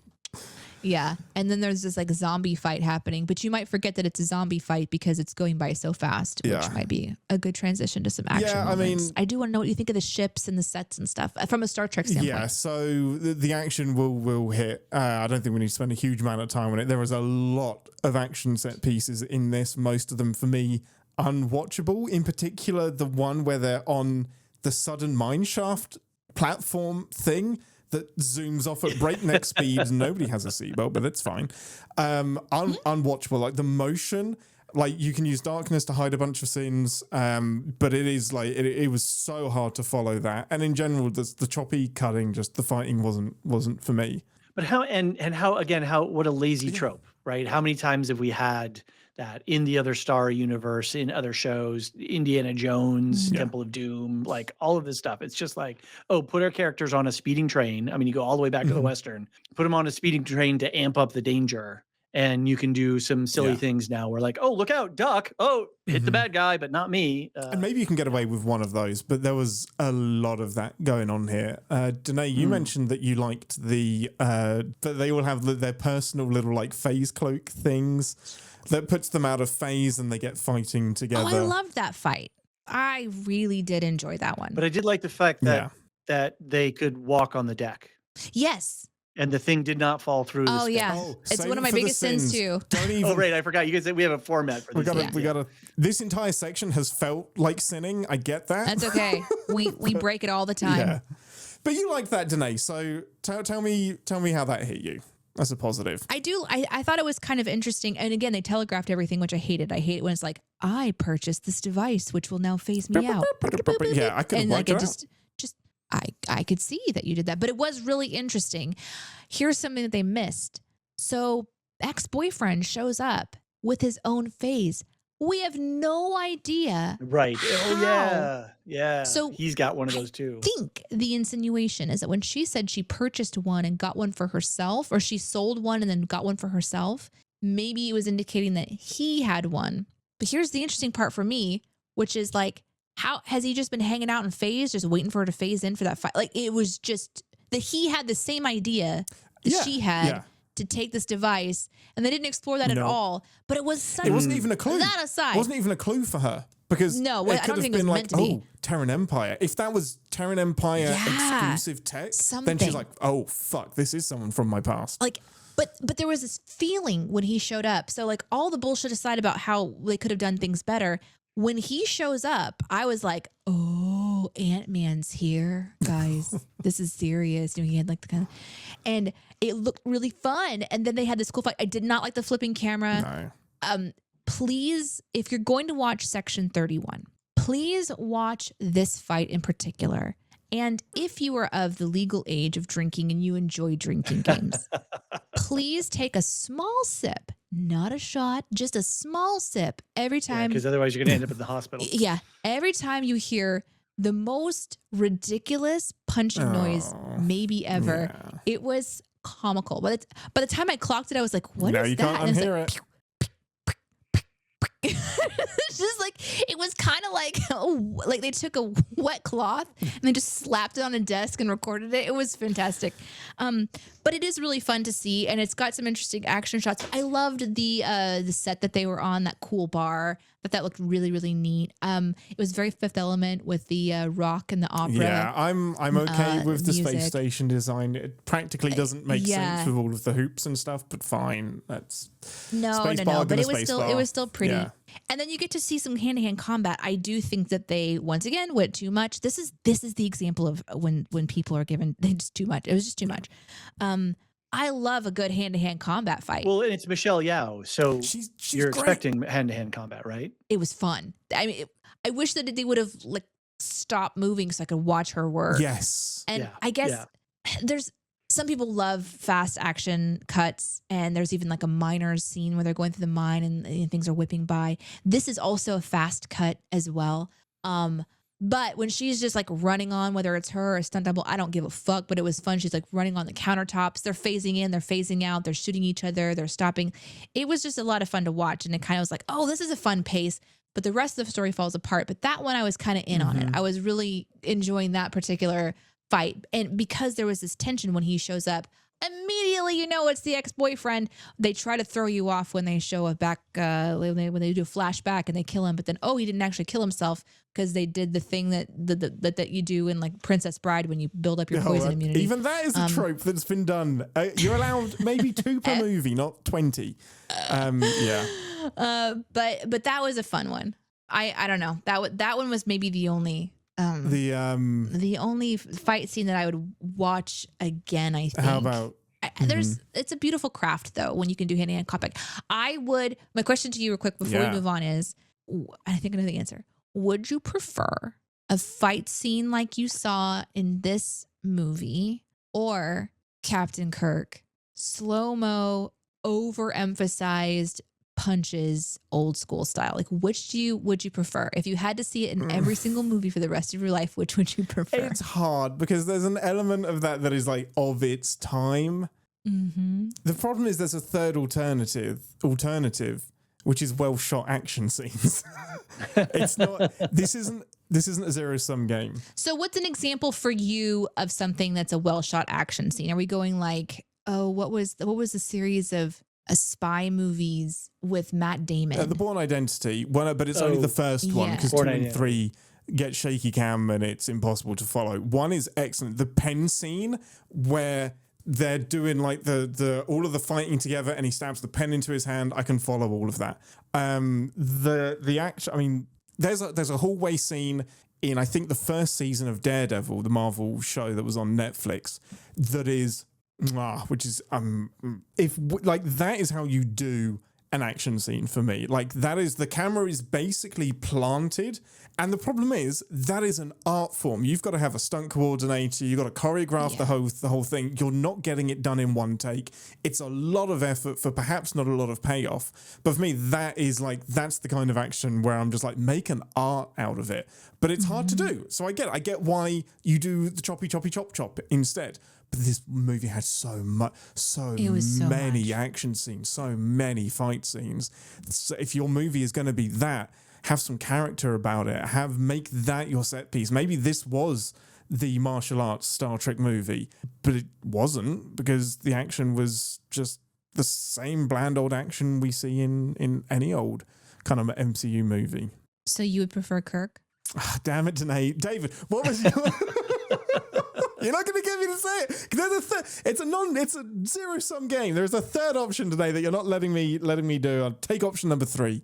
I don't know if you're going to surprise us with any additional thoughts about the action. I'm guessing it hit you pretty similarly. No, I mean the CGI looked good. The shape shifting. You can use floaty and snap zoom. Floating cameras and snap zooms to hide things, but their integration of CGI with the live action stuff, it always seems I never felt bounced out because the CGI was bad. So I agree on that. Yeah. I didn't think that the special effects that were either CGI or even on the mining planet when the fires are just popping up like I hate it so much. Like again, Princess Bride, like the weird, like the fire roughs, the rodents of unusual size. I think it was because it was a mining planet and it was releasing the gas from below. But again, they left a lot of that to the imagination. Oddly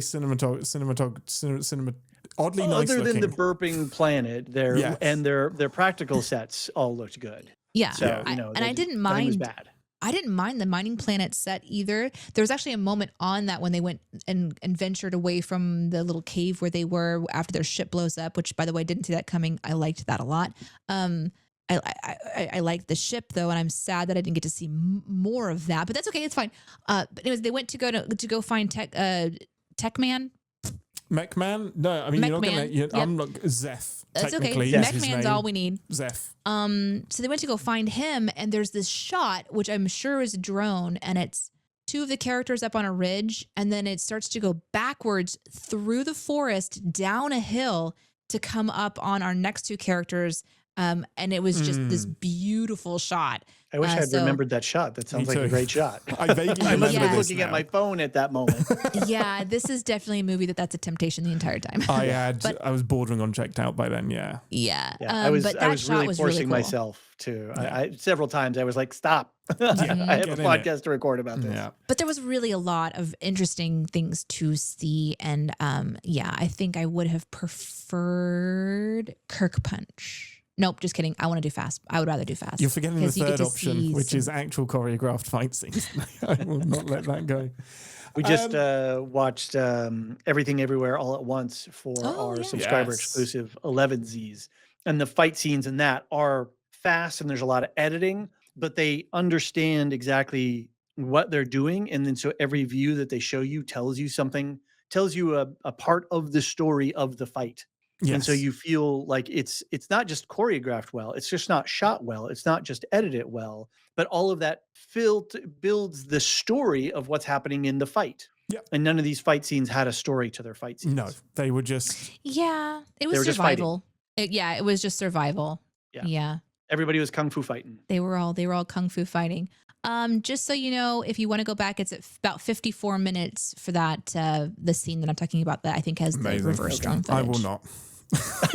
I'm being really mean. It's really fast. It'll be fine. Any before we move in and do our actual sins, I think we have beaten this horse with an inch of its life. Any positives that you wanted to mention? Anything that you'll take away from this as a positive? This is difficult. We're all going to be like, but silence, long silence, long silence. It has a little bit of Men in Black 3 with the bad guy. Huh. Okay. You know, like the little teeny tiny. This is the most movie references I have ever given in my life, by the way. Perfect, though. This is great for Spot the Trope. Because it genuinely is so on the nose. It's like, I've seen this before. And so, but that little bad guy, that little fucker, for me, is a great bad guy.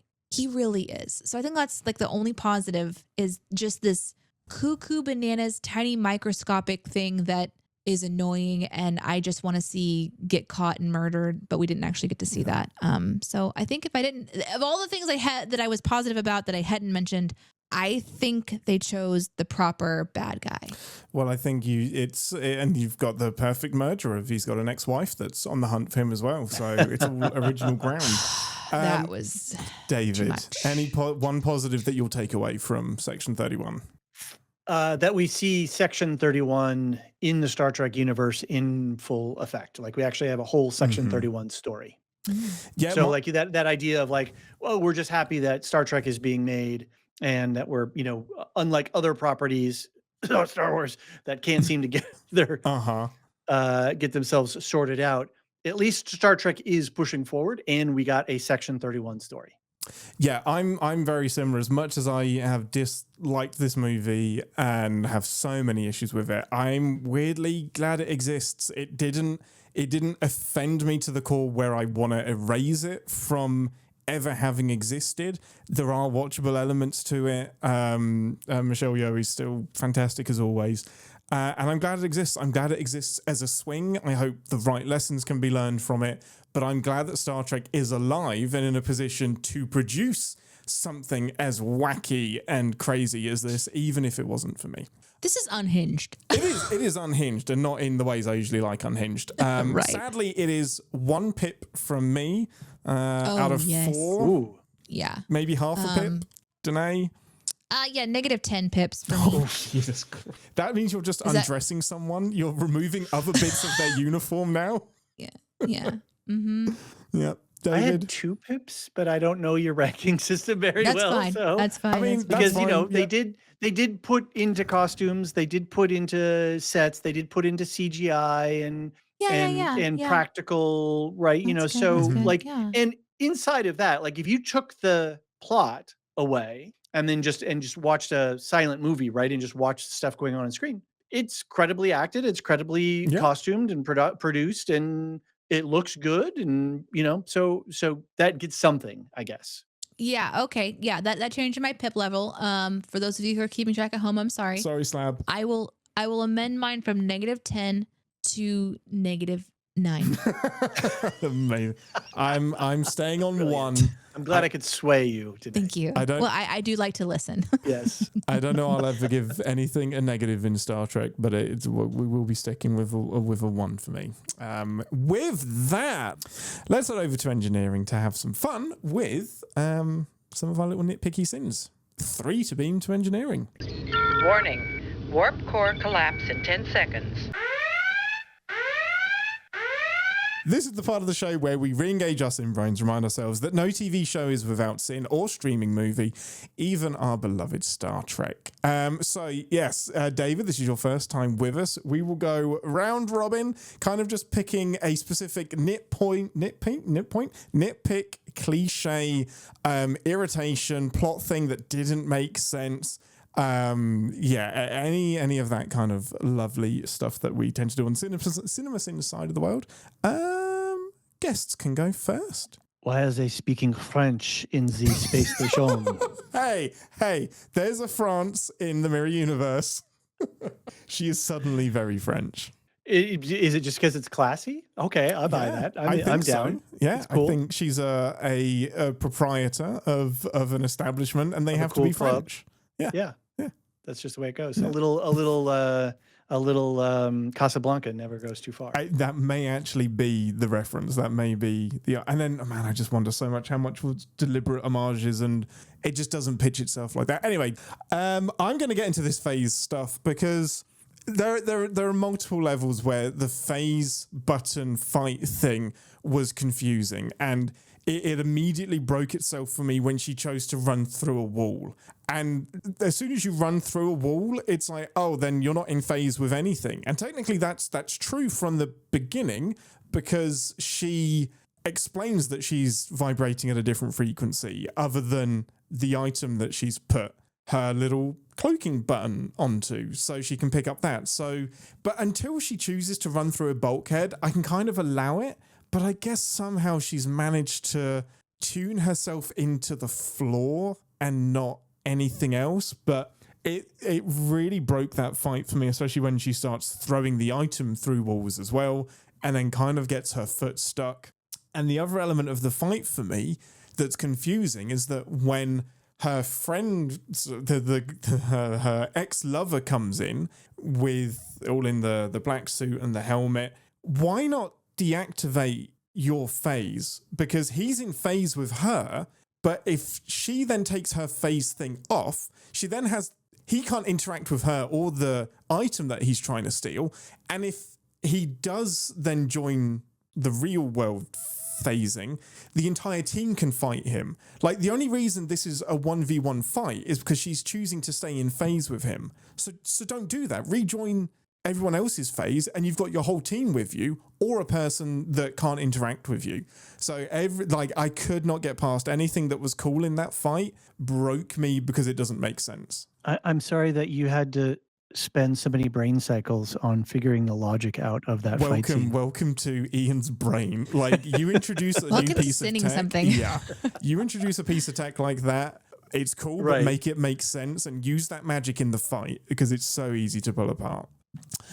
David, your turn, sir. In the sort of postscript, 3 of your Earth weeks later. Your Earth weeks? Your what Earth the weeks. Hell? Like, it knows its audience. What is that about? That is, and what reference? How many times? It just made absolutely no sense. Why did you include it? Your Earth weeks. That's I believe that's a Star Trek original series line, right?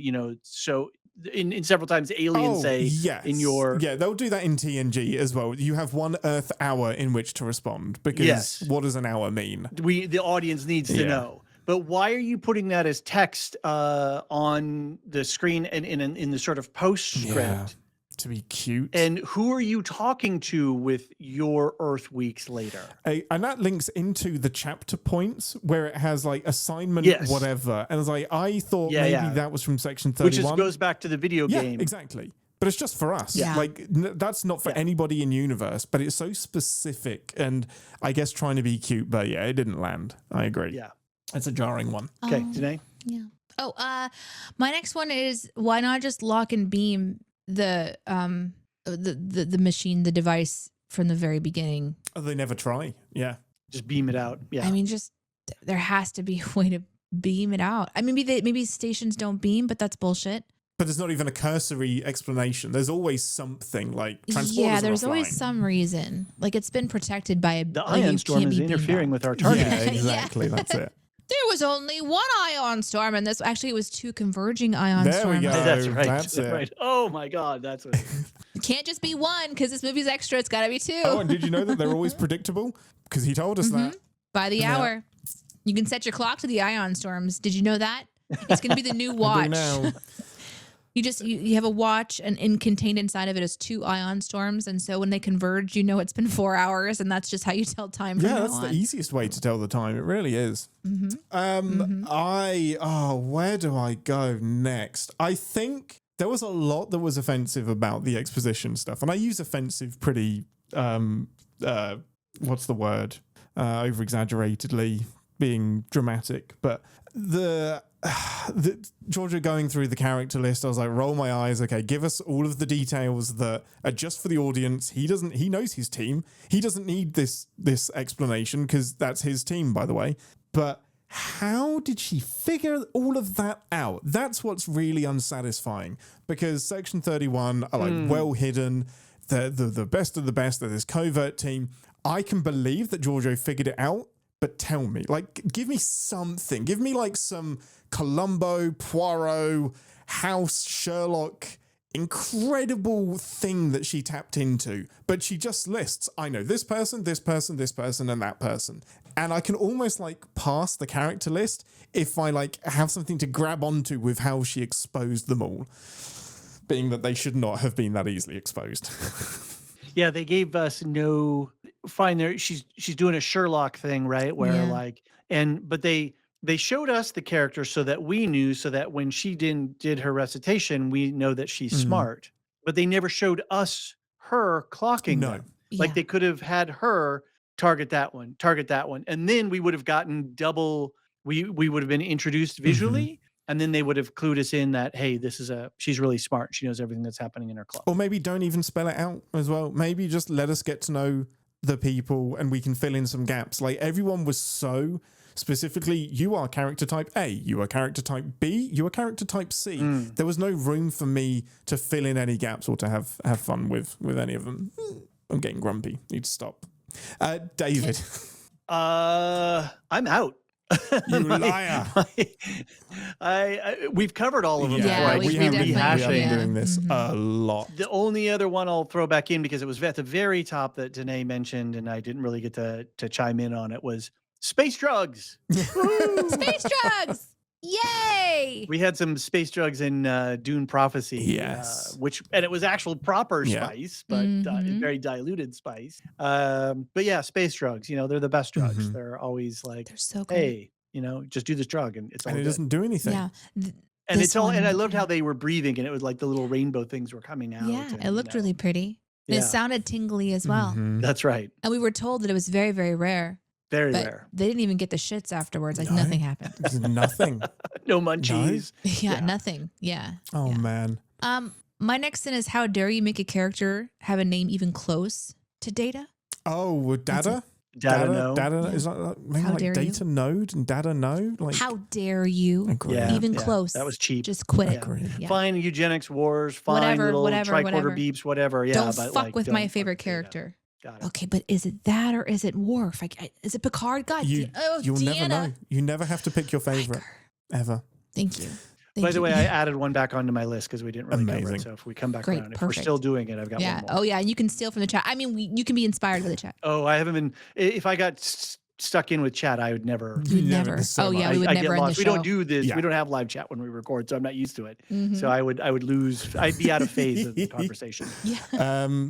So sorry, Chad, I haven't been paying attention to your chat. Oh, we see you, Chad. We've been paying attention. We see you in your sick minds. They see you.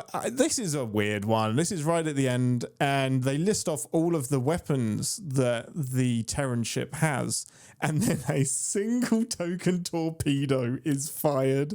And nothing else. Okay, they get close and he says, I can't get a torpedo lock anymore. But just one torpedo is all that was parted. We saw no other weapons. We got nothing. And like, what are they going to do? Drag us to death? Yeah, actually they are. And you're going to let it happen. That's exactly what happened to you. It's so mystifying to me when you don't even attempt to explain why the garbage scow was not gunned out of the proverbial sky immediately. So, yeah, jarring end to the movie. David, I think that brings us back round to you. Mel. Oh, because you love her and she died, or she was rubbish and she died? Why did you pay the actor to show up on set even to begin with if you're going to kill her in the first sequence? But also, wasn't the heart bubble gum, okay? That was pretty cool. That's a talent. That's a sin off right there. That was sinned off in the chat earlier too. That was pretty cute. I want to learn how to do that. That's a good gif. Somebody's got to gifify. Definitely. Yeah. I guess it was to show us that there are stakes and that somebody might die until nobody died for the rest of the movie. Yeah, we want someone to die, so let's make it this person whose extra power is to like impress something upon your brain. Right, and she can do the space wizard, like these aren't your droids kind of thing. And that is a canon thing. Like that is the Deltans are a race. They are a species. They do exist. Oh, the Deltans, right? Oh, well, yeah, yeah, exactly. Which now we know a lot about. Not Stryker. What's his name? What's the cap? Oh no! Oh, you're killing me now. Not Riker. I can see his face. What is his name? Oh my god, Captain Decker. That's the one. Yeah, Decker. I totally got it. Decker, Chat didn't help me. You Chat didn't help me. Stole that. Don't go back and trace where my eyeballs went. You'll never find out. Yeah, we know how Captain Decker. We keep a lot of things in our heads, chat. So remember, we're trying to talk. And Chat's on point. They are always on point. It's pretty amazing. Decker unit technically is what I was going for. Wow, look there at this. Decker unit. Yeah. Go for it, Deneé. Is radiation not something that's important? In what context? That's my sin. Because we're at critical levels of radiation. The shields are down. Right. We're just all radiated. And then nothing comes of it ever again. They don't even have like boils or anything. Now, granted, I'm basing my understanding of radiation poisoning from other movies and entertainment content. I have done no actual research at this point. We just watched it. But there was a lot of concern about radiation levels and that it was all the fuck up in their space. They were breathing it, they were eating it, they were bathing in it, and then all of a sudden it doesn't matter anymore. Most of that fight scene between the barge and the ship, which shouldn't have even been a thing, fun concepts, looked really beautiful, but I don't believe any of it. It's so much of a concern. I could have run a ship better than that. You run this ship better than that. It was so much of a concern that I forgot. You're talking about radiation. I can't picture what you're talking about. I do not remember any radiation in this movie. Oh, it was a whole like beat of that fight. Yeah, something about they entered into some things and there were some radiation troubles, but you know what? That it went away. Was it the nebula? I think there was something they were in. It was very radiated, and they were very concerned. And then it was like immediately the biggest thing ever. Apparently, it worked on me. But it radiated my memory of it.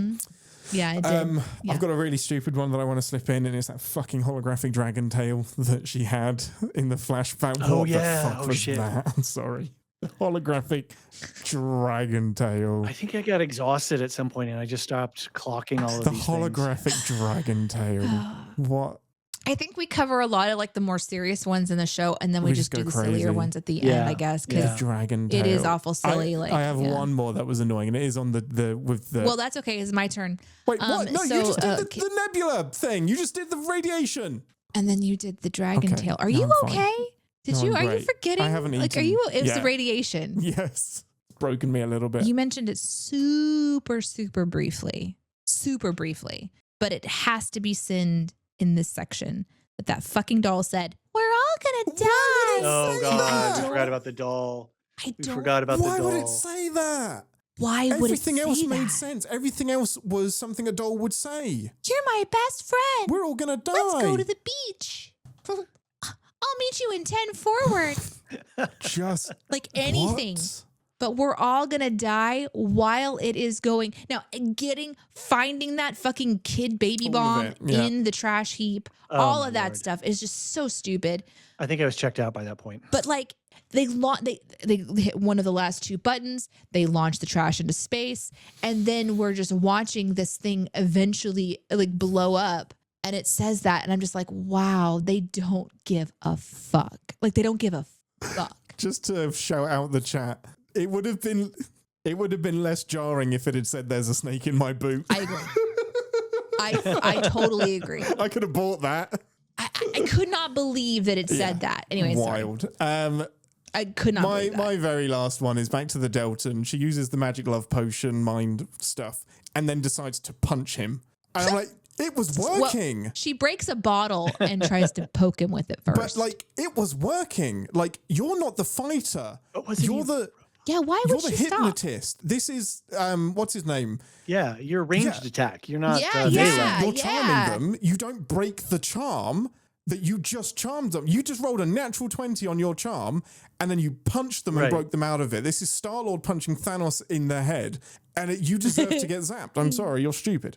So over on the LoreHounds, we do this thing sometimes with our one-shots. If it's a movie that's a little bit painful or whatnot, we'll play a little game called Spot the Trope. And obviously this movie was rife with tropes, and it's not, Spot the Trope isn't like, oh, Lone Wolf and Cub, or, the double cross, it was my lover, not the generic things, but actually identifying this a specific movie that had done the same thing, which you could argue is the progenitor of that trope. Yeah. And sort of going through and listing them, and you can gamify it, like, oh, who's got the most sort of wins or whatnot. But what I think it's fun is to compare things. So I've got a list of 12, but I kind of got, this thing was so overloaded with stuff that it was so hard to track. And at some point I just sort of stopped giving up. I gave up. And then you have to kind of tie the movie with this specific scene from where that trope is being drawn from. Yeah. So here's my list. So Gladiator, which is her homecoming, right? When she comes up over the hillside and it's all golden light and all the little dust is, exactly that stuff. Hunger Games, obviously, with the Emperor selection. Inner Space. Oh, yeah.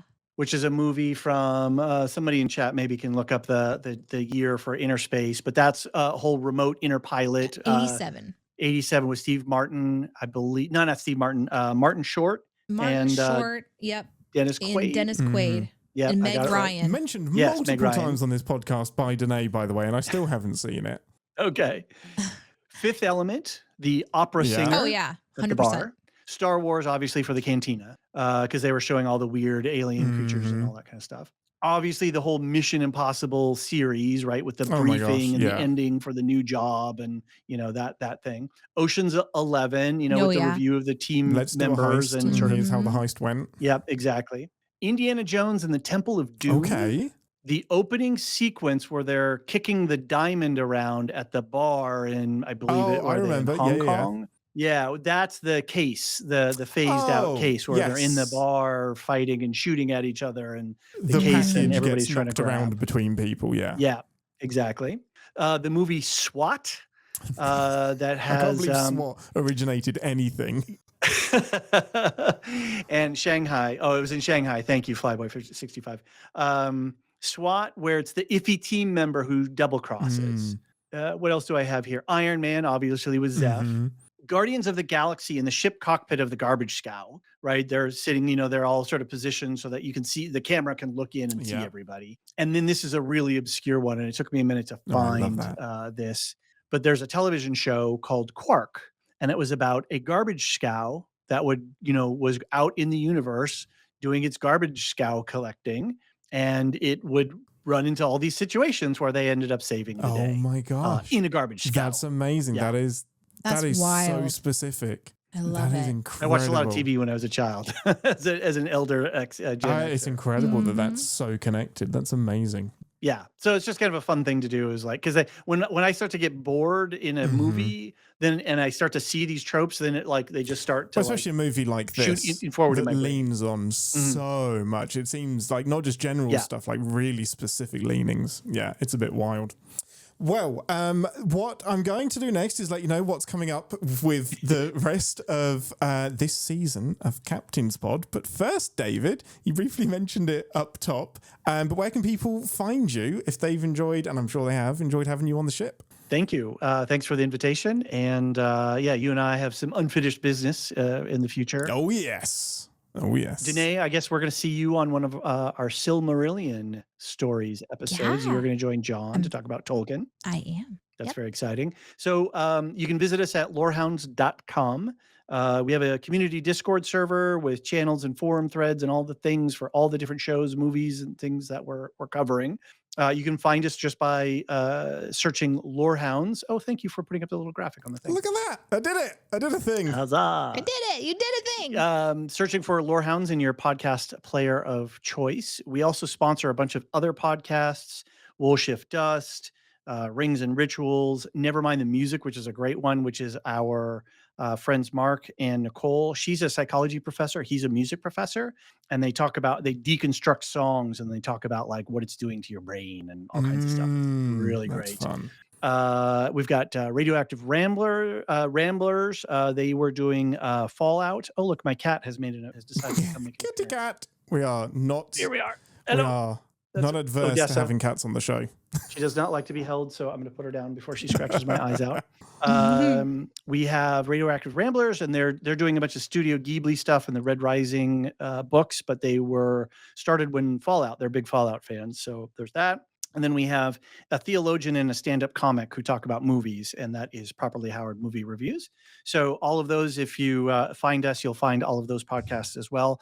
Right now, we're covering Severance, and we are 2 episodes in. We're doing that as a joint project with Steve and Anthony from Properly Howard. And Alicia is just wrapping up Silo season 2 on her Will Shift Dust feed, and she's still got a bunch of stuff coming out for there. And then we've got Alicia's also going to be running some Oscar coverage. She's part of the Death Racers, people who try to watch every Oscar movie that is out. The Academy of Death Racers. Amazing. It's amazing. Yeah. So we're going to do some. I just saw the tail across the screen. I lost it. Sorry about that. Carry on. She's seeking the lap. You know, it is the winter. And she needs lap time. And yes, but only on her own time. Yes, exactly. She heard the subtle hum of the microphone and decided, like, I need to come down. What else do we have? We've got some other fun stuff, but I think our big stuff coming out later this year is going to be Wheel of Time, The Last of Us, and/or we'll definitely throw some coverage to White Lotus. And then we'll be covering all Alicia and one of our other co-hosts, Jean, will be covering a lot of the Marvel stuff on the Comics Versus show on our feed. So as I said at the top, we are insane. We produce an insane amount of content. It is truly humbling to see how much pop culture content you guys cover. It is incredible. I tell you, efficient production. Oh, hello, Kat. I don't know if you can hear her. This is amazing. The cat doesn't like to be held, but the cat does like holding you. Yes, exactly. So yeah, we've got a whole bunch going on, but yeah, you can find us at LoreHounds.com. Search for LoreHounds in your podcast player and visit us on our Discord. We've got a really, really fun community. We've got a really good mod team. We have a really welcoming community. Everybody's very friendly. And yeah, we just love to talk about movies, books, television, all kinds of stuff. So join us. Amazing. Well, I threw somewhat of a photon fan grenade into our Discord chat for the next theme of Captain's Pod. And I basically said to everybody, email me or message me with your 5 favorite episodes of Star Trek. Not the best, not what you think is objectively the greatest Trek. Yeah, television. So your 5 personal happy place episodes of Star Trek, and this started a beautiful debate in Discord. I was called a bastard. I was like accused of like making people rank their children. Some people outright refused and left the Discord entirely. It's just too unreasonable. Now you know how it feels to rank Undiscovered Country near the bottom of your TOS power rankings. It hurts, but I'm not asking you to rank. I just need the top 5. So what I would love That's a rank! It's not a rank. It's your favorite You don't have 5. to put them in order, just favorite 5. Just a bucket of 5. Just a bucket but of 5. you still have to have 5 of all. You've got to pick out 5 from any iteration of small screen Star Trek, not the movies. And what we'll do is that we're just going to start hitting them off. So not necessarily whichever one gets the most votes. It'll just be a kind of accumulation of your favorite episodes of Star Trek, and that's what we're going to be doing next. I've already had some come in from the Discord.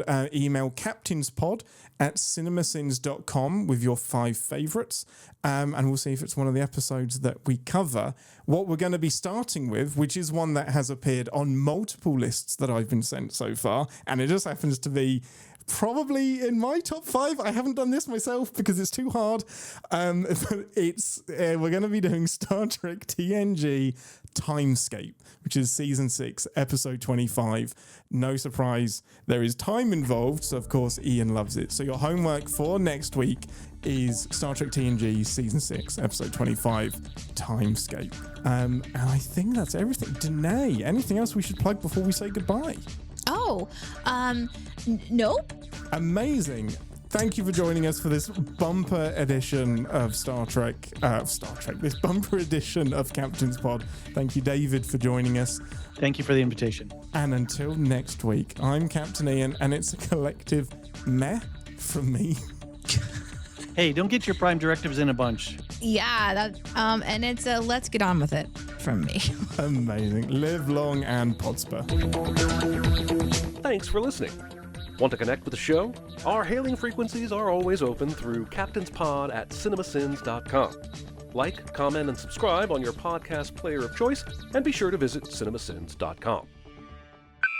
My headphones have leprosy. I'm just trying to take off the skin around.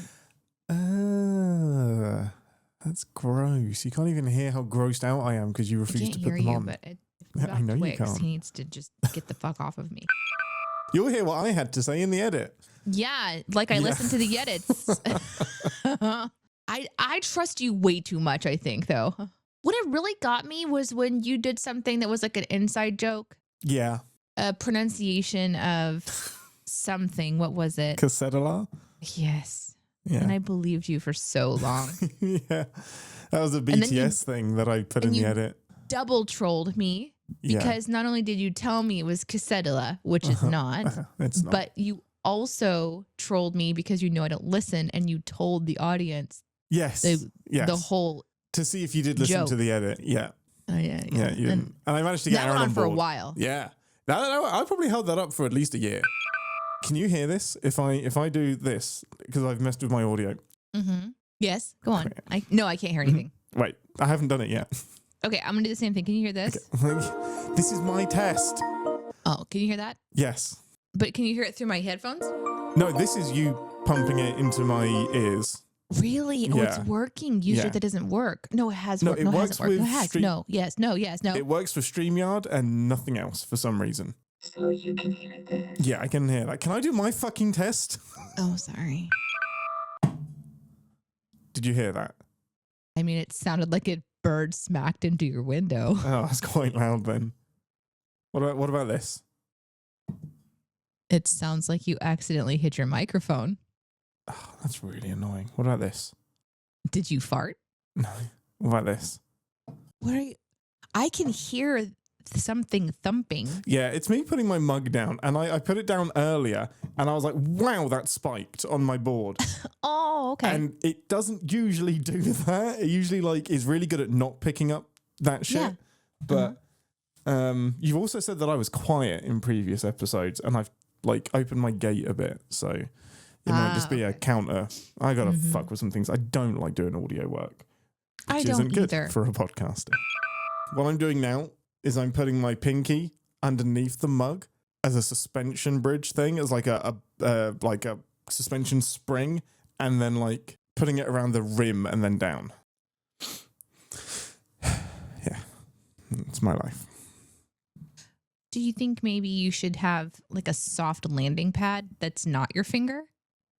Perhaps a... Yeah, I think you just described a coaster. Yep, sure did. I literally have two within reach. Hang on. I fucking hate this. I have three. I have three perhaps coasters. There's something that has been designed God damn it. to not only absorb liquid that might leak, but also sound from traveling. Well, yeah, that's Maybe really smart. Possibly one that's leather that was made by a fan. I have two of those. I only had to swivel. I know you. I know. Yep. Yeah, they're not just great decorations. They're incredible leather custom coasters that a fan made for us, and they're so impressed by them. I love them. I actually don't want to get them wet. That's part of the reason why I haven't used them. It's leather. It'll be fine. No, but the bottom is like felt. It's this felty material. Yeah, that's part of the sound absorption. Yeah, I don't want to get it wet. Okay, what does this how sound are you going to get it wet? Are you planning on spilling? Nobody plans on spilling. That's why they call it spilling. You don't know me. Okay, I just really quickly went to look because I had to know who it was. It was Bah Hum Pez. It's Pez. Pez made the coasters. And if you search for coaster inside of the CinemaSins Discord, you can see a picture of the leather coaster that we're talking about.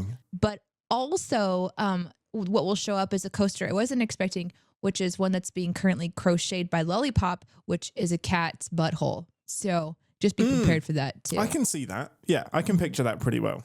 You know what? I don't want to know why. Okay, let's go. I'm opening it right now, and the thumbnail is some like super sexy, sassy looking woman in like a chair with some pop art sort of vibe to it. Yeah, that's Michelle Yeoh, Philippa that's Georgia. fun. Yeah. Oh, and then there's like a little trailer that started playing without my request to do so in the background, like before you actually hit play, and started to show you kind of some scenes. And so I'm trying not to look, but I saw somebody that was singing 31? A song. Oh, I saw someone that was like singing a song, and it was reminding me very much of The Fifth Element. Whenever they had the opera singer. Well, if it's like The Fifth Element, I'd be on board with that. Ooh, yeah. She had the stones in. So she's like, in me, cut me open, get the stones out. She didn't say that. She didn't say, cut me open, get the stones. But she was dying, and they're like, where are the stones? And she says, in me. And then she dies, and then they literally cut her stomach open, and they're inside of her. Wait, is that in the trailer? I'm talking about The Fifth Element. Oh, that's how long it's been since I've seen The Fifth Element. I was like, well, this is a very specific trailer. Are they just playing a scene? I love that we've got a couple people here who have not watched this, and they're going to be watching it through our eyes.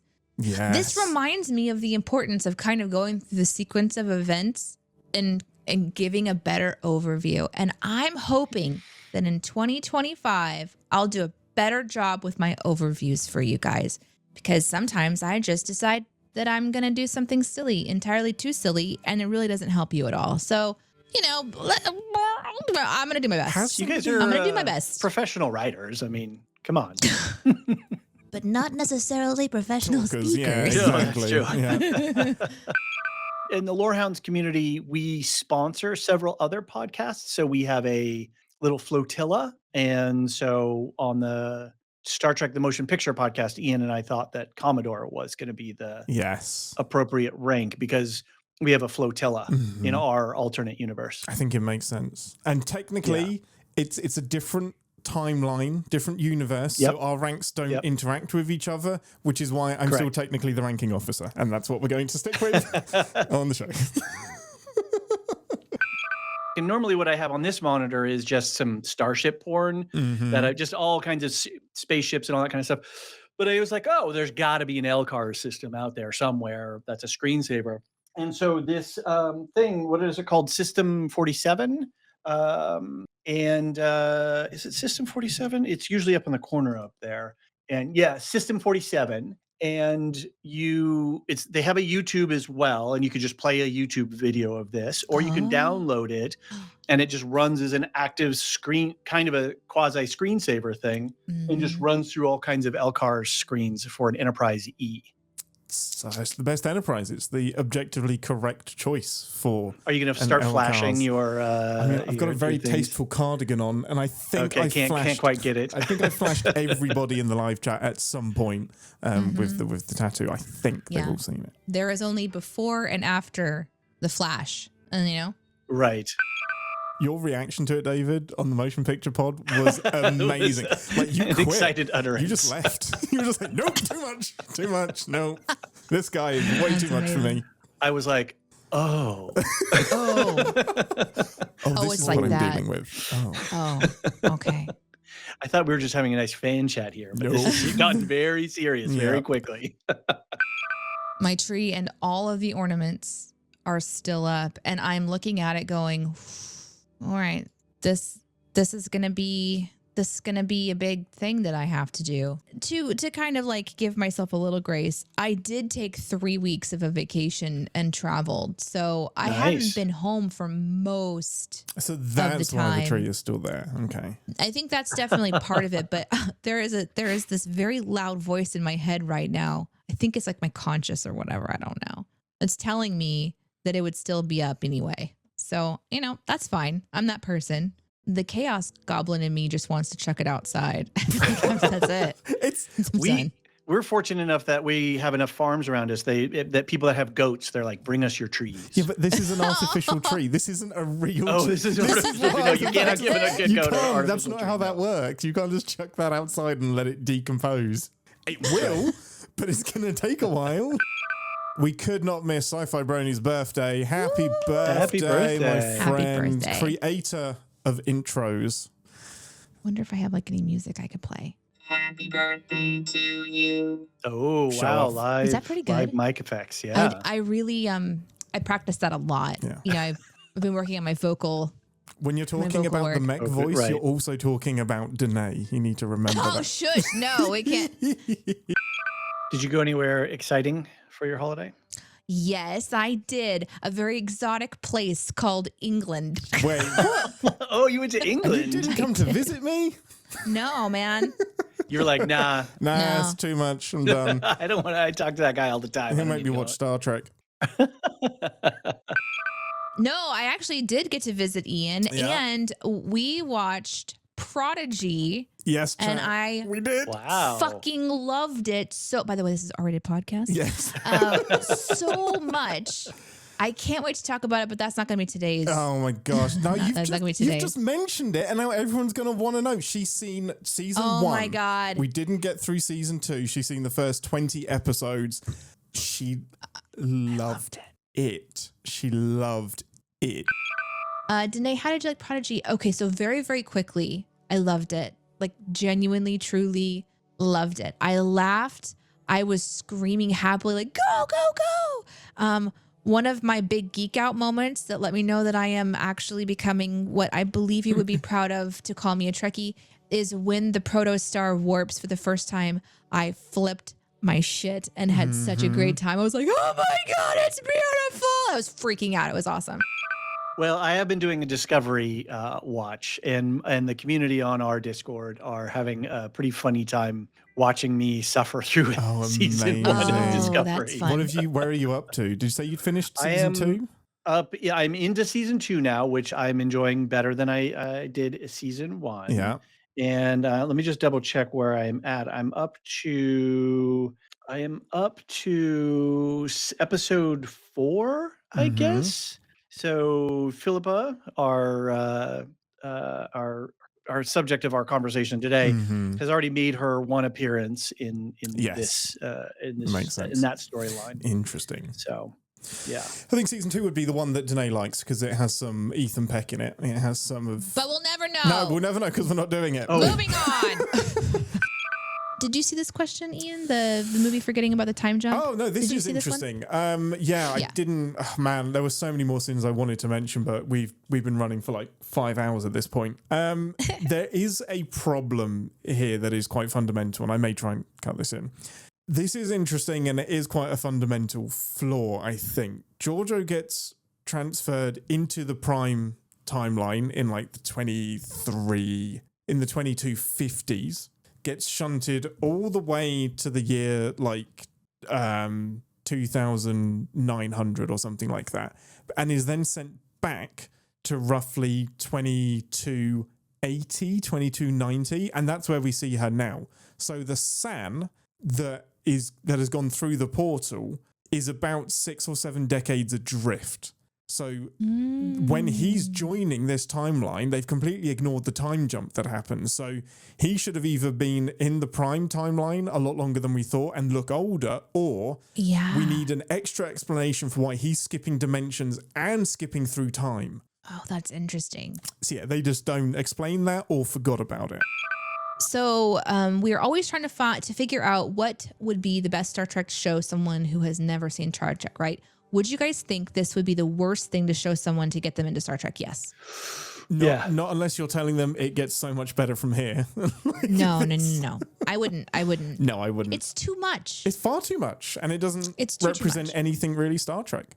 Where I wouldn't recommend Lower Decks for some people who like a slower paced storytelling because it's so fast paced in its humor and how it delivers its show. This one's fast pacedness is careless, and it doesn't really, I think, honor Star Trek. It honors something that I think David pointed out really well, which was that it's a style of storytelling that's very action based. It is so much quick shots, zoom cuts, here. Like you really can't sit and settle in it. And I think those are really scary ones to introduce anybody to, unless that's the entirety of the content. You know, if that's what the show is all about, then that's going to be in every episode. But this is so far my sample size, which is much smaller than some. I think it's too much. Yeah. No, completely agree. There's one more question, and then I think we're going to wrap up. This one's from a new viewer and a new podcast listener, so thank you for joining us, Copeland. Did you guys like Picard Season 3? I thought it was excellent. Yes, I did. I have a complicated relationship with it. I loved it. More, please. I want to see Old Worf, and I want to see Riker and Deanna Troi in their happy places. I liked it. I'm not going to be made to sit on either side of the fence. I'm going to just sit. I liked it. I liked it for what it was. I did not watch. Yeah, just watch that one. Don't watch the other two. You Okay, literally fair can. enough. No, you genuinely can. Yeah. Captain's Pod, Stardate 1827 15.1. Welcome to the Starships Enterprise. Nope. Enterprise! I've never got that part wrong. Enterprise!